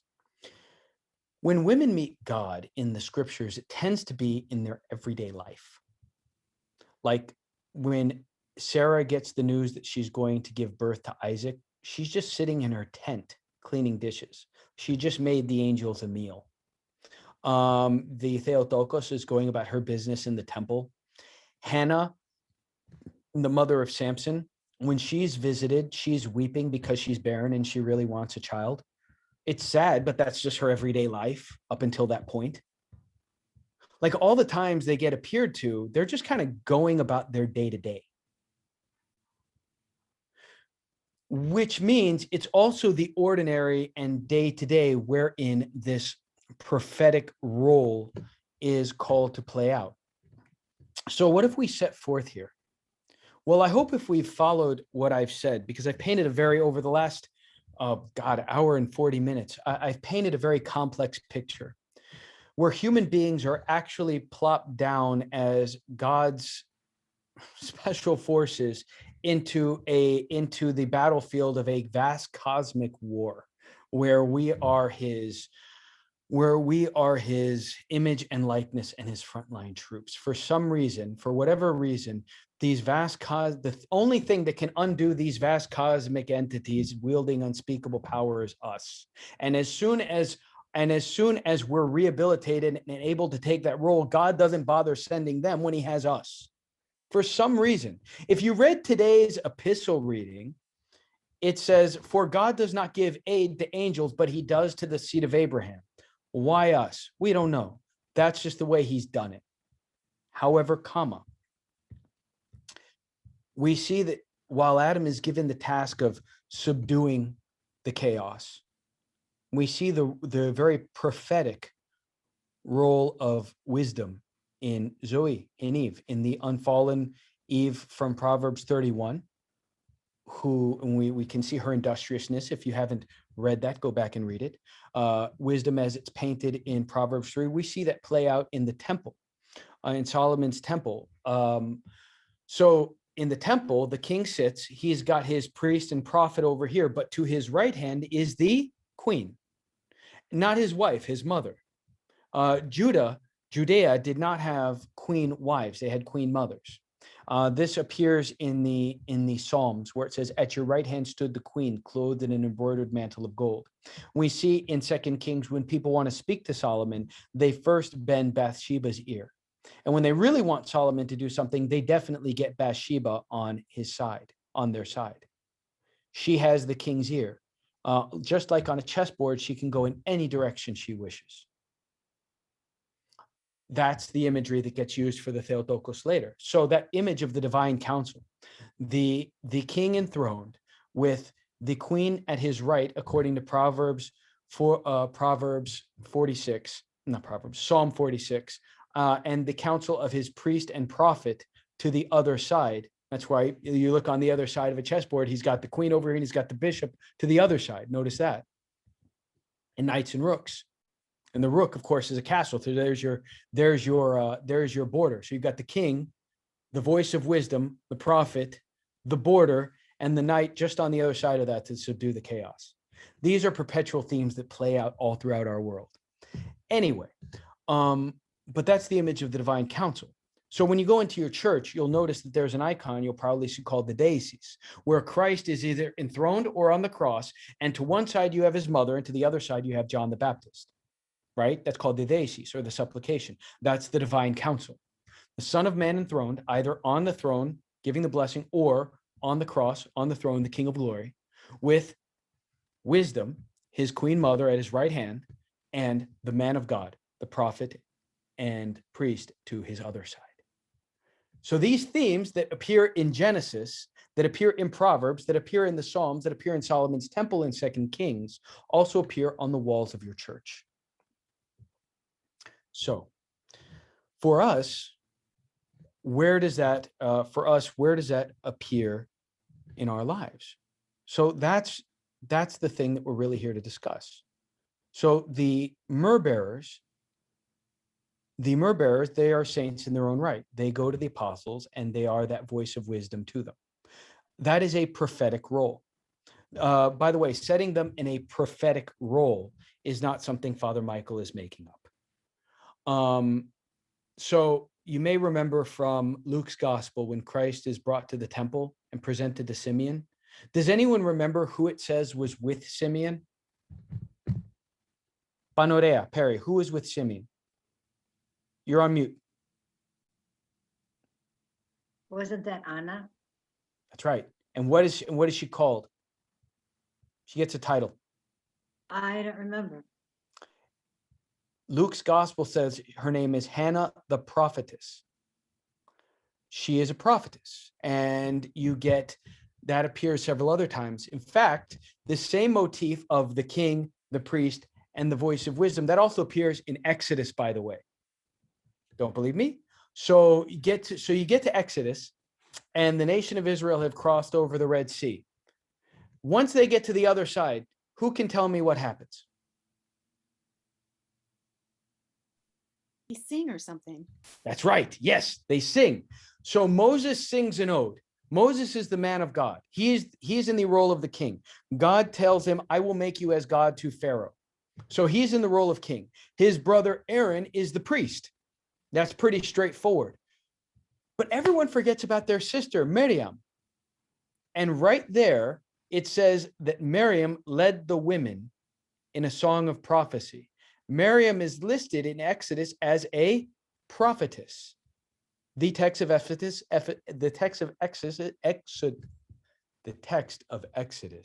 calls her a prophetess, and she leads the women in prophecy, as recorded right there in the text. So this is especially commemorated in African Orthodoxy. So if you're among Coptic Orthodox, which are Egyptian Orthodox Christians, or Ethiopian and Eritrean Orthodox Christians, and you meet a woman named Miriam, there is just as much likelihood that she's named after the sister of Moses as the Theotokos. They haven't forgotten that. Somehow it's slipped our minds. Well, that prophetic role, that ability to speak wisdom and that reliable role to take wisdom, that's precisely the role that the myrrh bearers, the unfallen Eve, steps back into. That's being an apostle to the apostles. The apostles can't do nothing. Those blunt instruments can do nothing until the good intel gets back to them, until wisdom guides them. And that can't happen until these women get back from the empty tomb, because with all of the cosmic entities wielding unspeakable power out there at God's disposal, they are the exact right individuals for the job. They're the ones he needs, not Gabriel, not Michael. He could have just given the apostles a dream, but he doesn't do that. Jesus could have appeared straight to them, but he doesn't do that. He sends them, because that moment that went wrong in Eden is now being recapitulated. Zoe, Eve, the one who will order subdued chaos and fill the world with it, as God called the people to do so, called human beings to do so in the first place, now encounters the shining being at the tree of life and brings her counterpart, the apostles, the fruit of life. And that's why Mary Magdalene, Saint Mary Magdalene, one of those myrrh bearers, is able to appear without fear, because the fallen Eve doesn't need to fear the serpent, appears without any kind of fear before Caesar, and gives him the fruit of life, the knowledge of the resurrection, and the egg and makes the egg turn red in honor of the resurrection. Why? The fruit of life. Who brings it? Wisdom, the one who has been to the tree of life, the intelligence officer. It's a much more robust picture than we're used to seeing. So I think the reason why it takes this long to communicate is because we have lost sight of the imminent cosmic battlefield reality that human beings are plopped down to in Genesis in the first place. Once we recover that and we see what's happening there and the consistent themes that are then going to be recapitulated at the empty tomb, the importance of what happens there and why it's significant come back out. Where I think this has real value for us is that it's not, just like the myrrh bearers, it's not, just like the myrrh bearers, it's not, you don't need to go out somewhere else to fulfill this prophetic role. The myrrh bearers are exactly where God needs them to be in order to do it. And he has this tendency to come to the women he needs to do their job, to give them the information they need to do their job. The intelligence comes to the intelligence officer. No intelligence officer goes looking for it. The intelligence comes to them. The priest is, us priests, like all men, we're daddy's blunt little instruments. And that's the nature of priesthood. You are confronting the chaos. You are subduing the chaos. You are staring down the darkness in men's souls and the evil that exists and subduing it into order so that your counterpart can then fill the world with that order. So subdue and fill it. And there's plenty to say about men's role in all of this, but this is not a men's retreat. So I will leave the comments about our role as men and our role of leadership in this, because I have plenty to say on that, for another time for a group of men. But for you all, I don't want you to think that you need to go somewhere else to find and exercise that prophetic voice. It's a great trick of the Nachash to believe that you need to be somewhere else, need to have something else, need to acquire something else in order to fulfill that role. That prophetic voice, that prophetic role is what you're called to do and be, just as a matter of course. So the question is the own spiritual rehabilitation that makes it possible within the daily life, the daily battlefield of life that you have, the garden that you have, the counterparts that you have. For the myrrh bearers, their counterparts were not their spouses. They were the apostles, who are your counterparts. For some of you, it may be the priest that you're working with. It may be your spouse. It may be you're working with your children on things or what have you. But there's nothing, I don't want you to think that there's absolutely nothing small about being that voice of wisdom, because without that prophetic voice, the rest of us can do nothing. If you want to, the devil was smart in going after the communications officer first, because the minute that you cut off communications to the front line, the troops can't fight. You end up in friendly fire. You go down all the wrong roads. You can throw a whole army off just by breaking the line of communication. You think that friendly fire is like dramatic imagery? What else would you call Cain killing Abel? It's friendly fire. But it starts by cutting off the line of communication. You go after the intelligence officer. You go after the voice of wisdom, the prophetess. So that having been rehabilitated at the empty tomb, that is now a role that I pray all of you will, by God's grace, joyfully accept and step into in your lives, and a vocation that is upon all of you for the taking. So I hope that is something you will embrace joyfully. I hope that is something that you find intriguing, and I hope that is something that will give the proper added spiritual dimension to this everyday existence of ours. So do embrace that vocation to be the prophetic voice of wisdom. The rest of us are depending on it. Now, with that said, I would like to invite our discussion, because I found the most challenging part I found about this was not putting together a bunch of obscure Old Testament references or putting them together in a cohesive spider web. I feel like you know what my explanations feel like to me?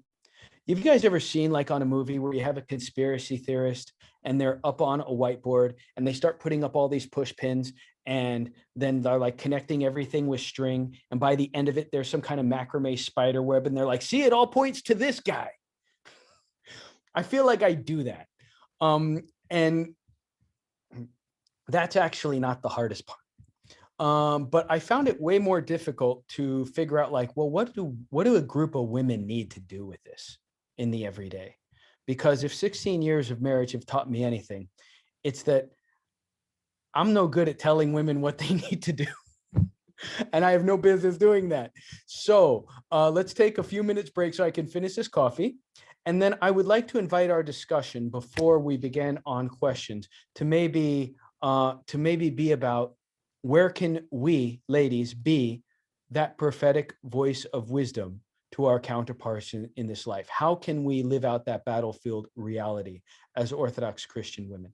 So let's take a couple of minutes to think, to grab a coffee, and then come back ready to talk about the nuts and bolts of Yep. how to put How long the rubber on do the you road. want, Father Michael? Should we give, what, 5 minutes? So ladies can go use the restroom, grab another cup of coffee, cup of water or something, and then come back? Does that sound good, or would you like more time? Perry, do you have something to suggest? No, it's up to Father Michael. Yeah. Yeah. We now, we're supposed to end at 4:30, and so we have 35 minutes left. Why don't we take 5 minutes? I think 5 minutes, Come yes. back. Okay, okay. Let's do it. Sounds good. All right, ladies. See you back in 5. 5.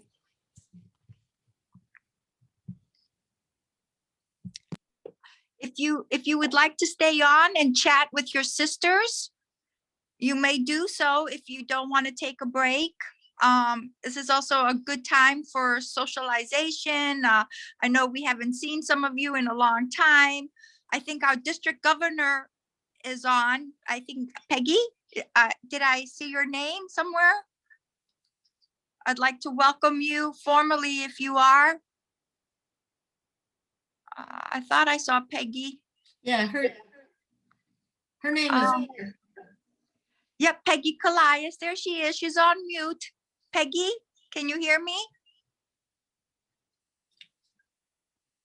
Oh, I know she's a busy lady, but Peggy Callias, who is our district governor, is on with us.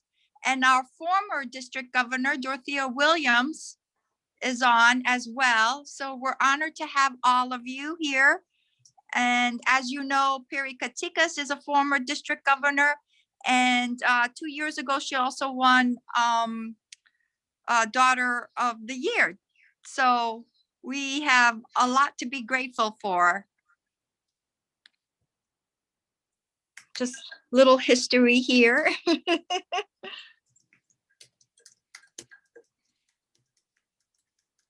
I heard that. Thank you. I just walked around to stretch my legs. Thank you. Sure. I'm just trying to keep everybody a little bit busy. I know that we have a couple of ladies on that are not daughters of Penelope, and I want to thank you again for joining us and coming to our retreat. It's a pleasure to have you all. And for those of you who are from another church, thank you very much for helping us make this retreat bigger and better. We're so honored to have Father Michael. He has such a wonderful reputation of being a great speaker, and we can see why. Father Angelo, was there something you wanted to say? Oh, yes, I can't see Father Angelo. I don't know where he is, what he looks like, if he's present. It's his, you can see his church. We can see his church. Yes, I've heard very good things about Father Angelo. I would love to see him. Okay. Oh, yeah. No, actually. Hello, Father Angelo. I'm Christina Hey. Vlahopoulos. Oh, hey, how we doing? How we doing? No, We're actually, doing well. that church is the First Orthodox Church in Scotland. It's on the Isle Oh. of Iona. No kidding. No kidding. It's beautiful. Absolutely beautiful. Right. That was St. Columba's monastery that he founded after fleeing the Ottoman occupation. Wow. Yeah, that would be nice if it was a church, but that is as Kathy Yotis well knows, that has been Terry and I's plan, is semi-retirement in Scotland. So I think we have met. I think you were the priest when I came and I did a festival of tables yes, event yeah. with you. Yes, that was- yes. How are you? And you and your presbytera had a beautiful Scottish table, if I remember correctly, and you were drinking that wonderful scotch. Actually, that was that particular whiskey. Oh, it was whiskey. Is Okay, from near. pardon me. Yes. What's that? Yes. Well, that particular whiskey is actually from the region where her clan is from. So. Oh, I remember. Yes, she had her colors on, and your Yes. presbytera, your beautiful presbytera. I remember that. Yes, yes. So, so if I wasn't relaxing here in my PJs, I would put on the audio, the videos. I'm gonna leave that off for right now. That's okay. I'm not as formal as Father Mike is. That's okay. Well, it's very nice to have you with us, and he does. He's he's a really good speaker, and he mentioned Father Penteuk. And Father Penteuk is he's either a guy you really love or you don't like at all. But he is the Old Testament professor, and he was one of my absolute favorite professors. So a lot of what Father Mike talked about is what we had learned from his class. And so he is, in fact, we spent the first 3 weeks on just like the first chapter of Genesis. So wonderful. It was a whole 3 weeks of just talking about Genesis.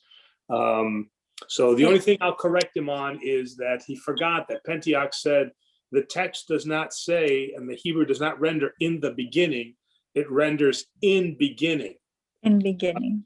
In beginning, because I just made we do these YouTube videos, and I just finished making a video on what is the Orthodox commentary on aliens and abduction. And so I used Wow. Oh, isn't that interesting? Oh my goodness. Oh, wow. Wow. And those angels that he's talking about already tell us that we believe in aliens, right? Because they're certainly not us. No. So many things. So this was a wonderful idea here. This is really great. Thank you.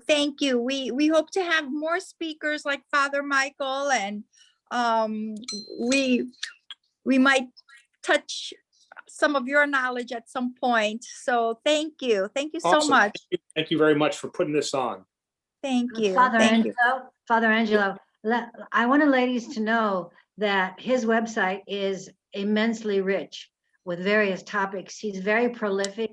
He has an excellent tech team.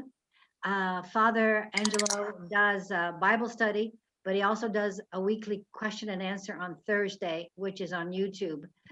Last Thursday, there were technical problems, but he had Rabbi Peter Stein speak, which is very unusual. During the Passover, we talked about Orthodox Christianity and Judaism, but also know on a lighter note that he's a great actor. Father Angelo does a Sunday church school lesson, and he acts it out sometimes, and his team does these cartoons sometimes in the background.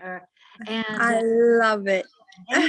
has children and wants them to get some weekly education of the Bible, go to his website for these Sunday school lessons. Bravo, Father Angelo. Well, Thank Panora, thank you you. very, very much. And it came out of the need because right now we're just, parents, unfortunately, right now are just really not bringing their kids back, and we really can't start Sunday school. So I didn't want them to forget what the face of the priest looks like. So Very good. Very good. Oh, excellent. Excellent. Regards Well- to Presbyterian Terry, talk about a strong woman.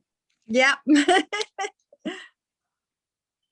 Well, thank you. Thank you, Perry, for mentioning that. So hopefully, ladies, you took a note of all that great information. And I know Kathy Yotis knows the family quite well. I was honored that she had invited me to their Festival of Tables, and I got to be a part of that a few years ago. So hopefully we can do those things again real soon, everybody, be more in person. yeah, Kathy, I hope that the Assumption is still continuing that tradition, because I really enjoyed that. I mean, that was a really fun, both for Terry and I, very, very fun. So hopefully, Kathy, you guys are continuing that out there. Well, I presume, Father, I presume they would. It's a pretty fair assumption. Oh man. Oh, it's Father Mike comedy. Oh, God. He's a There's great speaker, but man, his jokes are just. well, I- there's Peggy Colias, our district governor. And I don't know if you heard earlier, I was looking for you, Peggy. I wanted to formally welcome you and tell you it's an honor to have you with us today. I know what a busy lady you are. And it's always a treat when the district governor can come and be a part of the things that we do as chapters. So thank you very, very, very much. Thank you. And I hope you're enjoying yourself today. So thank you. Thank you. Thank you so much for inviting me to participate, and it's been really informative. I've enjoyed it very much. Wonderful, wonderful. Well, we'll let Father Michael continue because I just can't get enough, Father Michael. You got me at the edge of my seat. Continue, please. Well, where I want to bring our discussion in, I'll get jump right to Perry. 'Cause Perry she has her hand up. But let Yes. me say one brief thing before we jump right in. On my podcast back in December, we had Father Andrew Stephen Damick on, and he said something that really stuck with me, and it's really been a constant meditation for me. And he pointed out that there really is no spiritually neutral ground.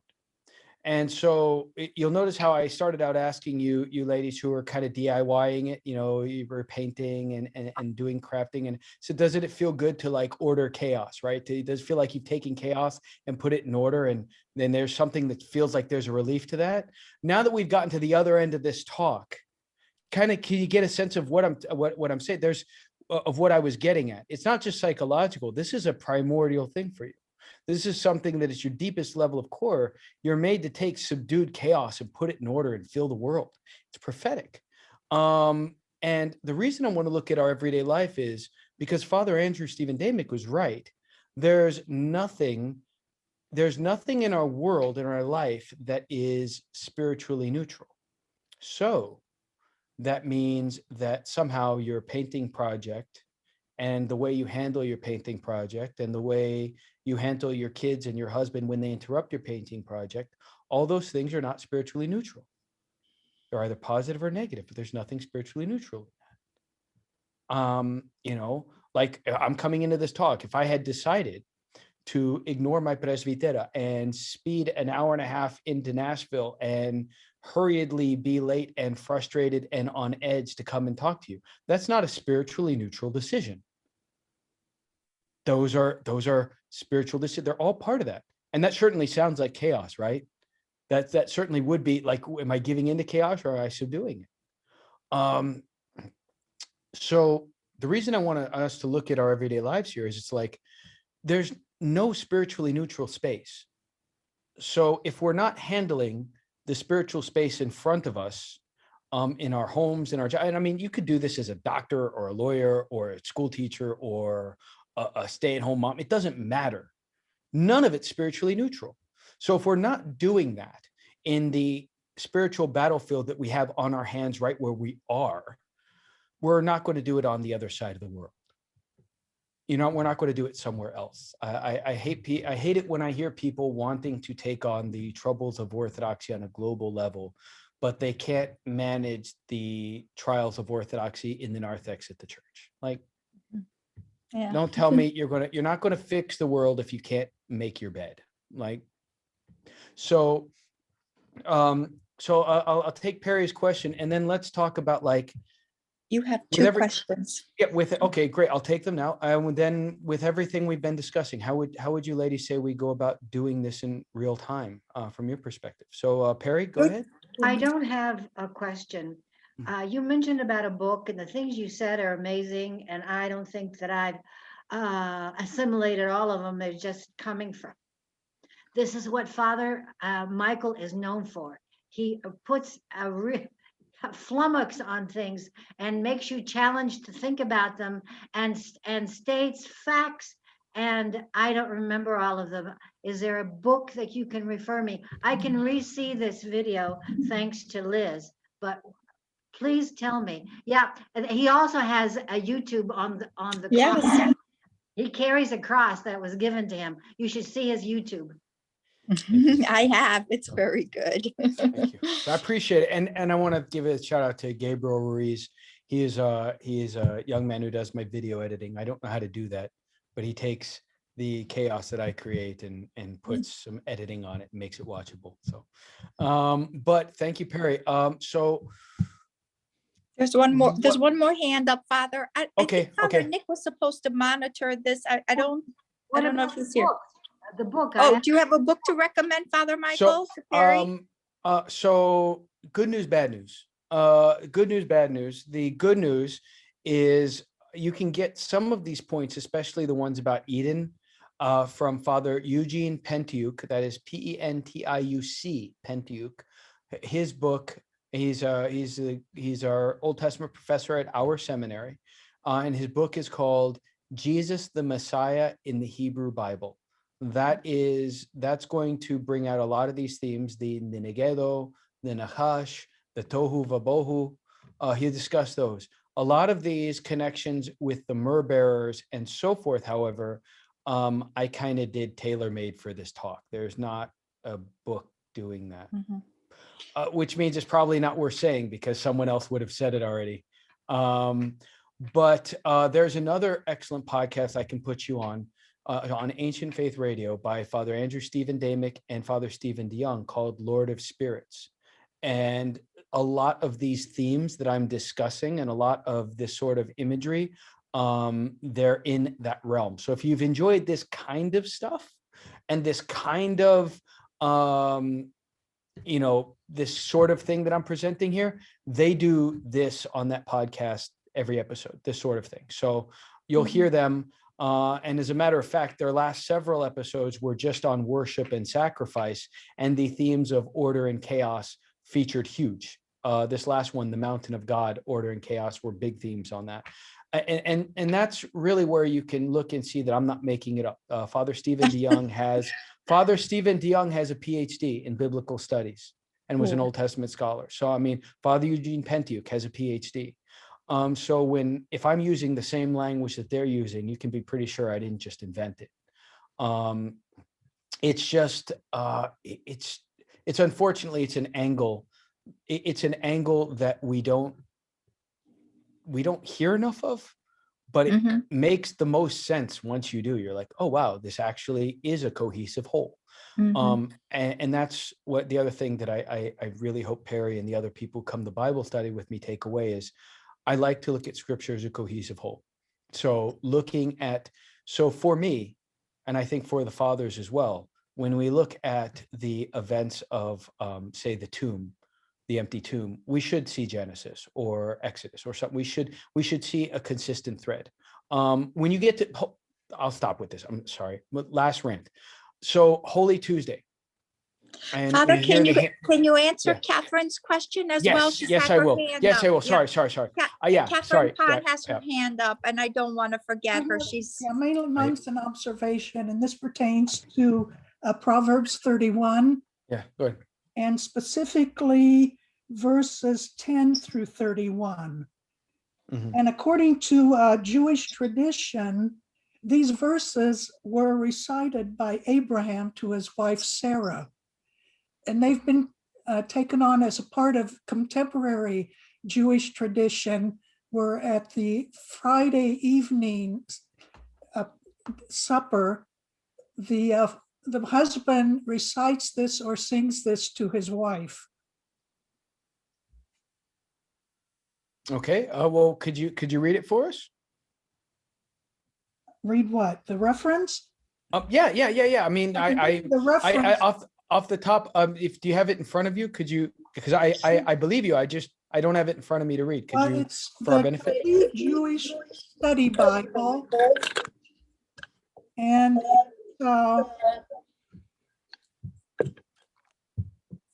in the footnotes, it's the whole Bible, and it's written with a Jewish perspective, the interpretations, so that we can get a better understanding. But it says here, according to Jewish tradition, this was recited by Abraham to his wife Sarah, and in turn is traditionally read or recited to Jewish wives by their husbands on the eve of Shabbat,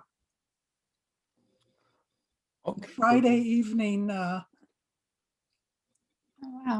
Well, thank you. And so everybody's go get in there to Proverbs 31, look at that. And how beautiful is that? I mean, it's something, it's yes, on the one hand, you can look at Middle Eastern culture and say, here's something that is very much driven by men. But on the other hand, you have hymns to the wife being recited ritually on every Shabbat. And in fact, for the Shabbat in Jewish practice, it is the lady of the house who lights the Sabbath candle and begins the prayer on Shabbat. That is the lady of the house who does that, the intelligence officer, wisdom herself. So questions, comments, ladies? Thank you so much, Catherine, for that. I appreciate it. And the connection I was going to make before we go on was just like when you get to the hymn of Kasyani, like there's a one-to-one reference being made between Christ's feet in the garden and what Mary Magdalene hears when she encounters the risen Christ. And the gospel is making that connection very explicit, because here they are in a garden, hearing footsteps. They hear the footsteps after the transgression. She thinks he's a gardener. God appears as a garden and all these things are meant to be read as one cohesive whole. They're not meant to be parceled out reductively. So anyway, okay. Questions, observations. How do we live this prophetic life, ladies? Talk to me.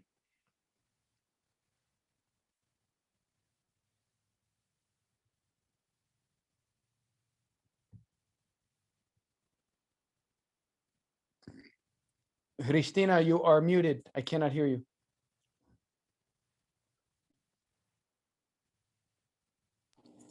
I was just thinking how we have such a big responsibility as women. I never thought of it as as much as you just made us think about it. I feel like I'm more responsible than I was before. I became a mother, a wife, a steward of the church. Now I feel even more responsible, Father. So I thank you for that, I guess. Thank you. Yeah. Perry. I'm sorry, I won't talk further because I've spoken enough, but don't other people have to agree? If you are married, doesn't your spouse have to be receptive of that idea? Well, ideally, right? So if you're talking, so that idea of a negedo, of a counterpart, that only works, a counterpart is a two-way thing. Like that's, so each side, in order for a team to work, each side is collaborative. In a fallen world, you don't always see that. It's unfortunate. Logically, there's the dictum abusus non tollat usum. Misuse does not preclude proper use. So just because we don't always see things play out as they ought to, doesn't mean the way they ought to is any less valid. That said, I mean, looking at Proverbs 31, I mean, you have, again, the husband there. I mean, the harmony there is running on both sides. It's not all on her to keep it going. It's not all on him to keep it going. And when you're looking at the apostles, they have their end to work through too. But what's nice is the scripture paints sort of a picture where the scripture paints a picture where you're not getting a pristine look at anybody. The apostles have a lot of faux pas that are recorded. Mary Magdalene had 7 demons cast out of her. That's not like a small thing. She had problems. Like, you don't end up possessed with 7 demons and needing Jesus to exorcise you because things are going well. That's a bad, and yet she becomes a major saint of our church. So if scripture can record God using all of these very flawed characters, then our own flawed marriages he can use too. And our own flawed relationships he can use too. And our own flawed parenting he can use too. I mean, it's like, all right, Pilate wasn't off limits. You used him and you used a possessed lady. So I guess you can handle me and, my hangriness or my road rage. It's like, that's nothing. Like, you think about that. So, but ideally everyone's on board. But I think we're old enough to know life doesn't usually go ideally. Hey, I see Nanette Akimoglu, Maria from down here in Nashville.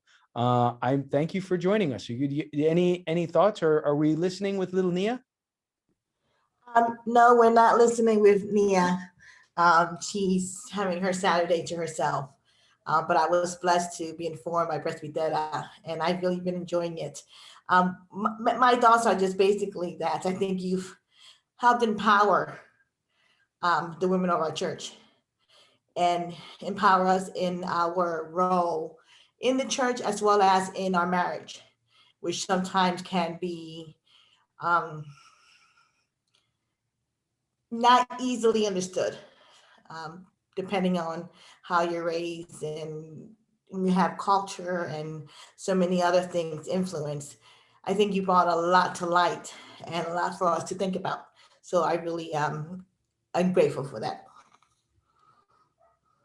Well, thank you. And I do want to thank you, Maria, and I do say hi to Cristo and everybody for me. And I do want to encourage you.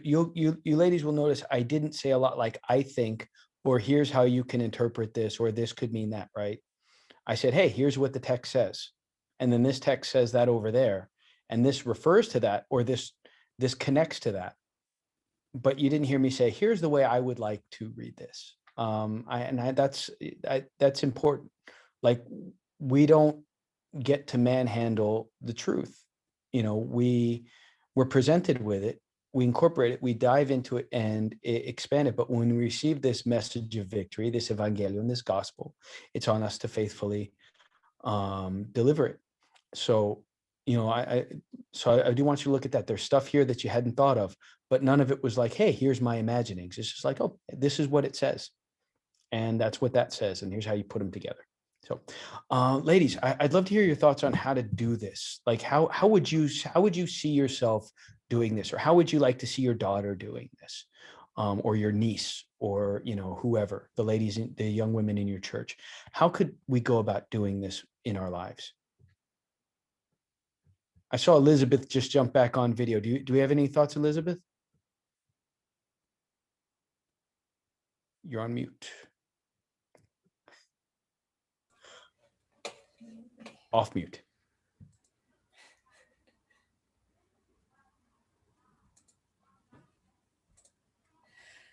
No, honestly, I find it kind of a challenge, being in the church as an American and as the white girl, as my boys say, because I am a convert into Orthodoxy. And I think it's a challenge. I mean, we're dealing with a lot of culture shift and trying to get more respect and trying to get more leverage as to what our roles are as women in the Orthodox Church. I think slowly we're getting there. I think we need the priest to help us. Okay, well, great. Thank you. I appreciate that. So given what we have, I saw Athena's hand go up. Athena. I think one way would be to bring the young girls into more of a service role like the boys are in the altar. There could be some other programming that the girls could do that would help them live their true selves as Orthodox women starting from young. And you know, the boys just, even if they're not even paying attention that much in the altar, at least they're in there with the priest and they see it. They see the priest praying. They see everything up close and right in there.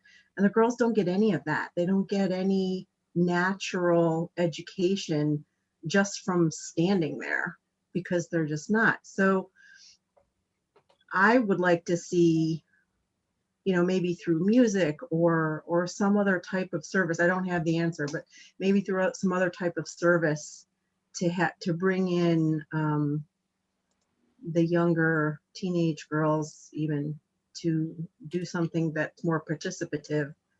You know, we do have the myrrh bearing women on Holy Friday, but that's about it. And sometimes we don't even have that. So.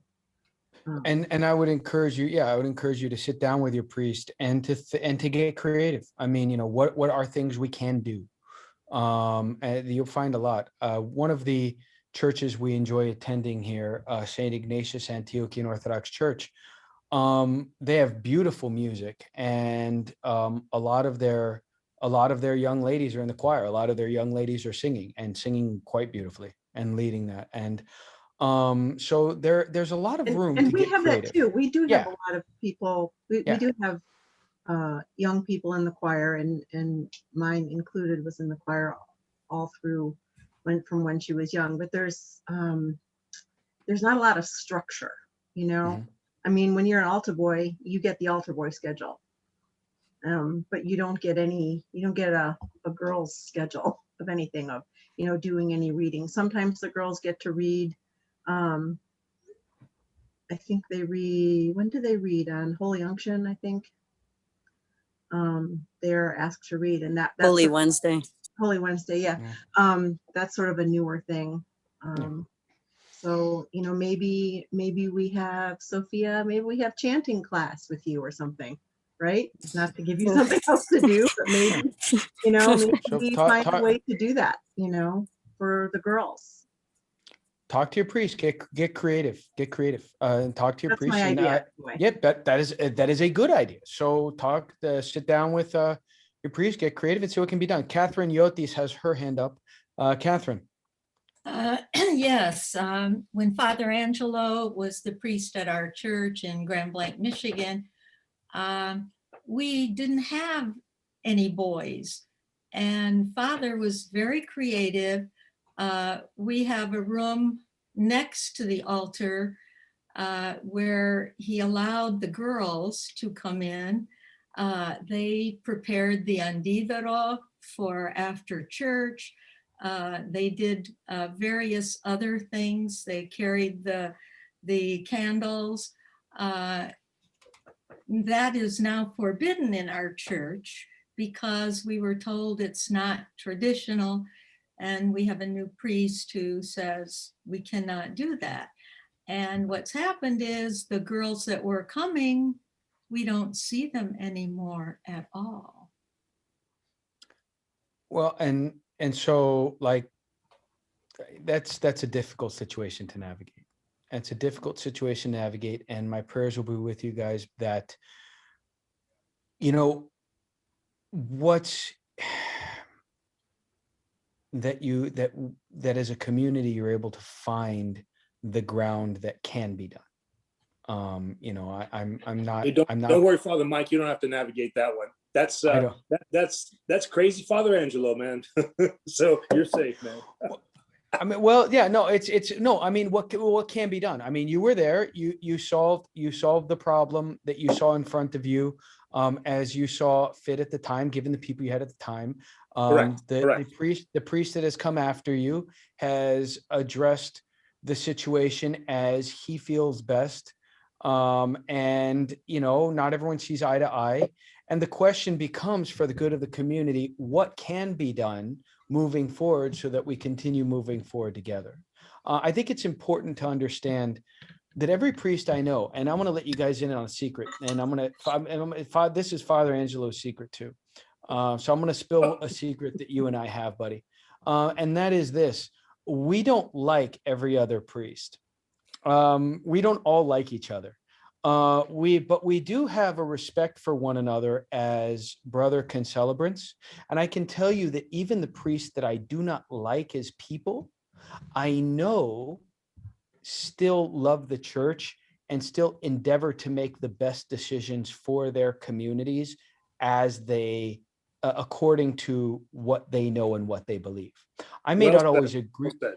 I may not agree with their judgment calls, but I'm like, I know they're trying to do the best for their community as lies within their power and knowledge. So with that said, when we have a priest that makes a decision that we don't necessarily agree with, understand the place that it's coming from is he's trying to do the best for the community insofar as he sees it according to his conscience and what he has to stand before Christ with. And that's what all of us do. So I would encourage you to work together to come up with the solution. And I'm confident they can be come up with. I'm sorry that it's gotten complicated. So that's our secret. We don't all like each other, but I can tell you that everyone does have the best view of the church in mind. Before we go on, I want to remind us one thing. Keep in mind, not just activities, but the prophetic dimension of our role in that whole counterpart relationship. So how do we bring that in? Where do we bring it in? What does that look like? So just keep that in mind as we're moving forward. It's not just about getting busy. It's about, and not that, getting busy is bad, but it's not just about getting busy. It's about that prophetic element to it. So Athena had her hand up again. Oh, sorry, I just wanted to say that I was in no way trying to criticize our church and our priest, who was amazing. No. Trying to bring some more things forward. That's all. I just want to make sure I wasn't being critical, because we love Father Nick. You did not sound critical at all, dear. Okay. I did not. Okay, I take it just that wanted way to at all. make sure that was clear, because that was not my intent. And Nope, didn't come across that way. Okay. and the same thing here. And we have not found a different role for these young women now because of the COVID restrictions. And I hope that as time goes on, we can bring them back in somehow.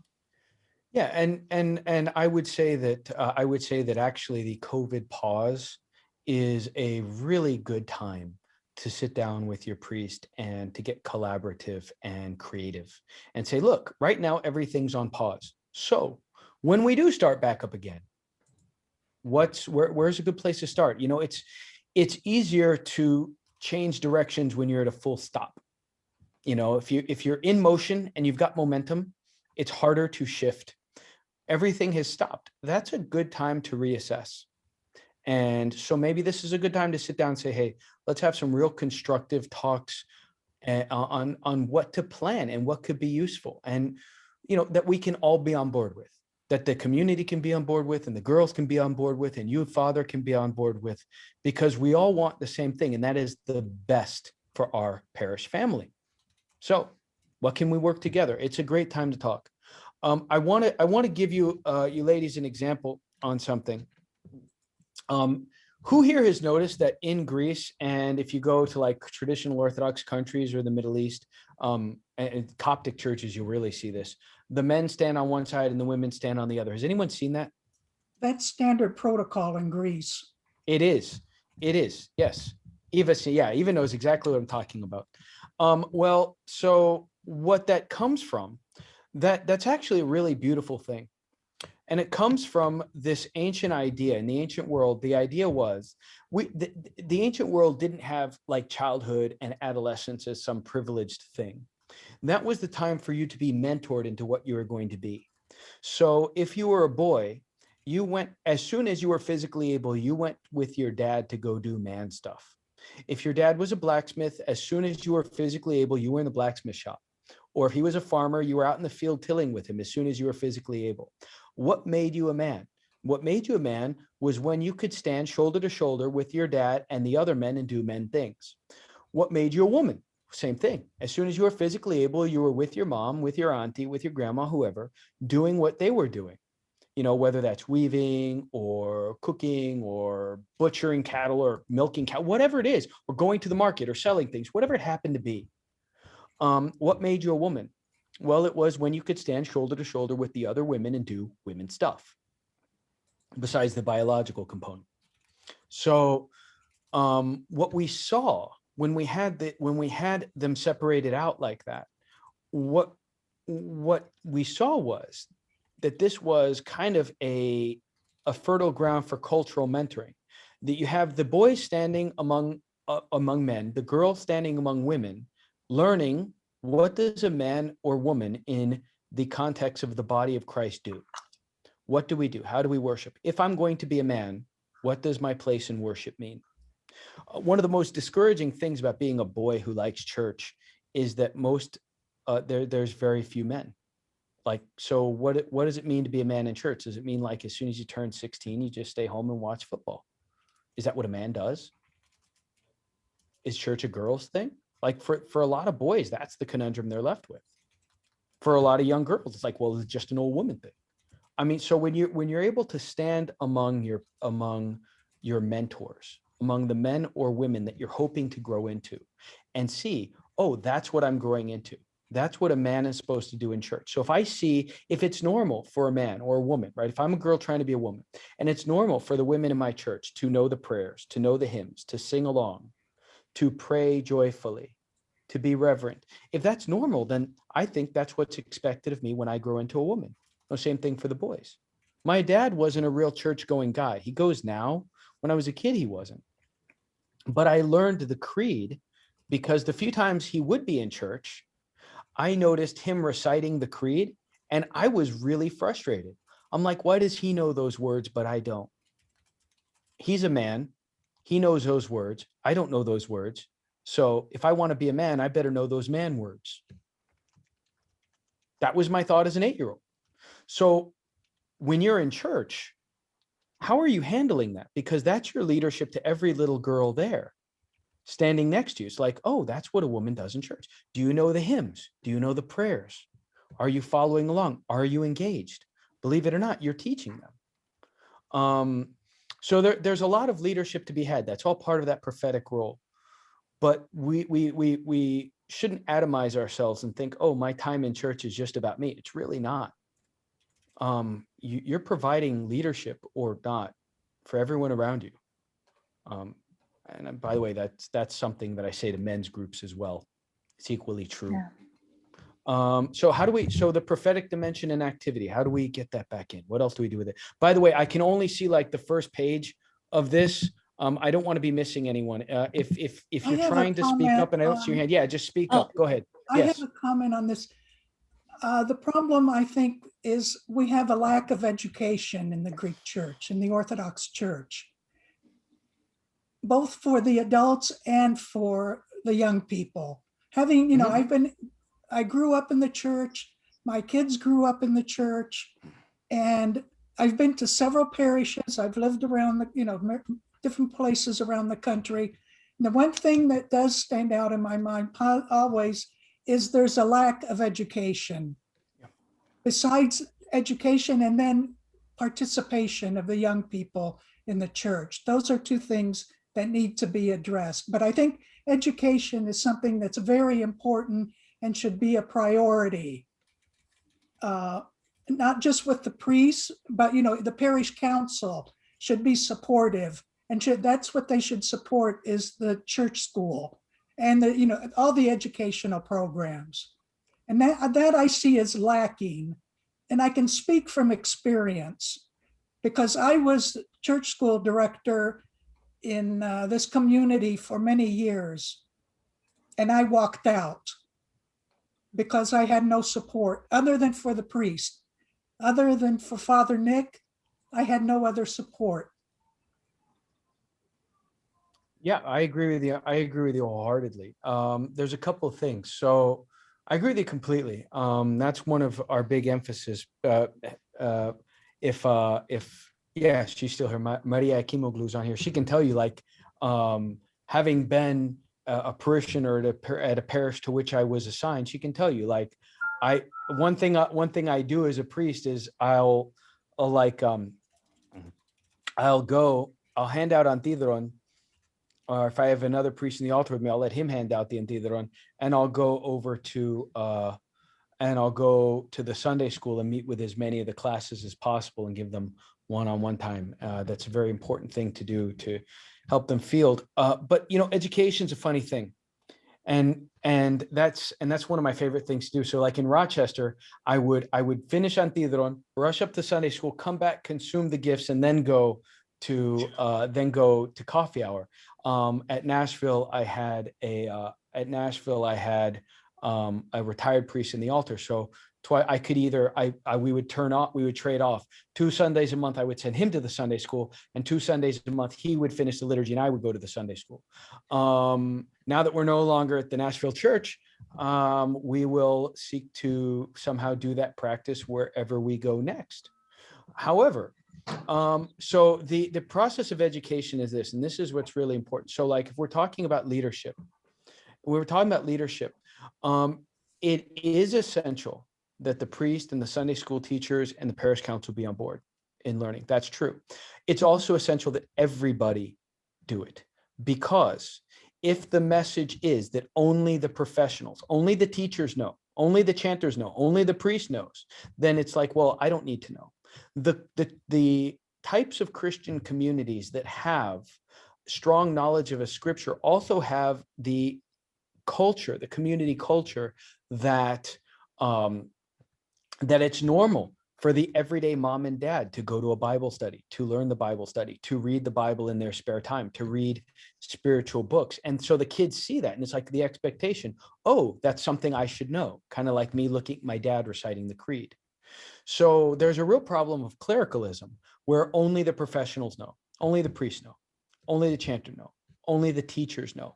All those people are important, but if it doesn't seep down to the rank and file of every individual saying, it is my responsibility to know this knowledge and model it and pass it on, then it won't seep down to the kids, because most of them will not be chanters and priests and teachers.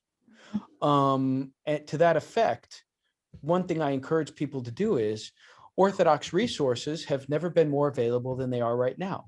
You can go on OCN, Orthodox Christian Network. You can go on AFR, Ancient Faith Radio. You can listen to podcasts and sermons and talks and Bible studies given by priests, given by monastics, given by lay people, lay scholars, both male and female, on every subject imaginable. Yeah. Every last one imaginable for free. And because you can pipe it over the Bluetooth of your car, you can do that on your commute to work, which means you don't even have to carve out extra time. I listen to the Psalms a lot. That's a big part of the prayer rule that my spiritual father has given me, is reading certain compendium of the Psalms. Well, I've been busy lately, so guess what? I get on YouTube and I turn on. You can find the whole book of the Psalms on YouTube. You can find the whole book of James. You can find the whole Gospels. You could, on your drive to work, listen to umpteen chapters of the Gospel of Matthew every day. The reality is, if we make use of the resources that are in front of us, we'd know a lot more than we do. And so like Mathites, the thing that the disciples are, Nanette is putting out, Maria, Healthy Minds, Healthy Relationships. That is a great podcast on marriage and relationships. That is by Father Nicholas Lowe and his presbytera, Dr. Roxanne. She is a clinical psychiatrist. He is a priest down in Florida. So that's a good one. Thank you. They're on Ancient Faith. But yeah, I mean, the word for disciples, mathites, it doesn't mean a student, it means a learner. From Matheno. So like one who learns, like it is my job to learn this, not like it's your job to teach me and me to passively absorb and maybe I take it in. No, it's my job to learn. I'm the learner. I was an adult before I realized most people don't think that way, because my dad treated us that way. If I asked him a question, he was like, go look it up. And you know where we had to look it up? Because it was the 1980s. There was no Google. He had some encyclopedias.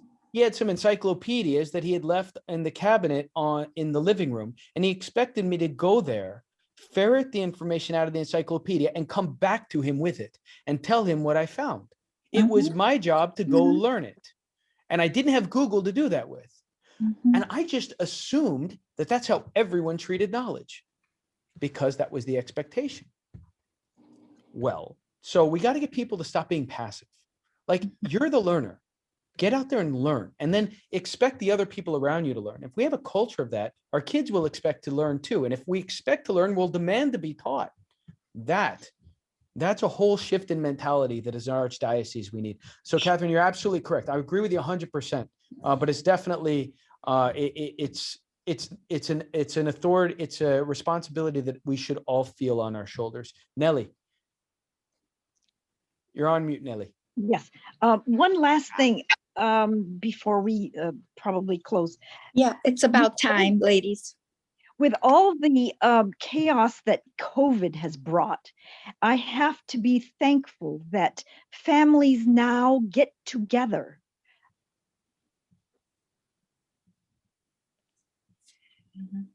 Oops. Yes, I don't know if we're still on. Families still get together. And that we are hearing of families learning that they can eat together and precisely talk about the scripture and realize what life is about. That was my 2 cents. And so we are now getting perhaps an order in society. And guess what? Has a question. And that's a very prophetic thing. That is indeed a prophetic thing. Before we dismiss and before we get to Father Angelo, I do want to say this. There was a comment here that asked to be shared, and I want to share it. It said, it's from Elizabeth. It says, I have a survey link to share with attendees before we dismiss. So before we say goodbye, Elizabeth, please do share that out, and please do get that link from her for the survey.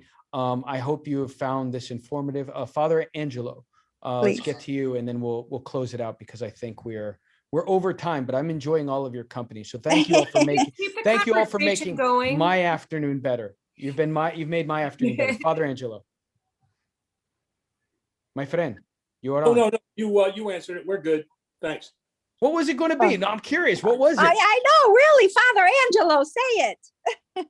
Oh, no, I was just say, in all 3, I just wanted to balance it out. In all 3 parishes that I've served at, I have never had a single parish council not be on board, supportive of any educational mission that I wanted to do.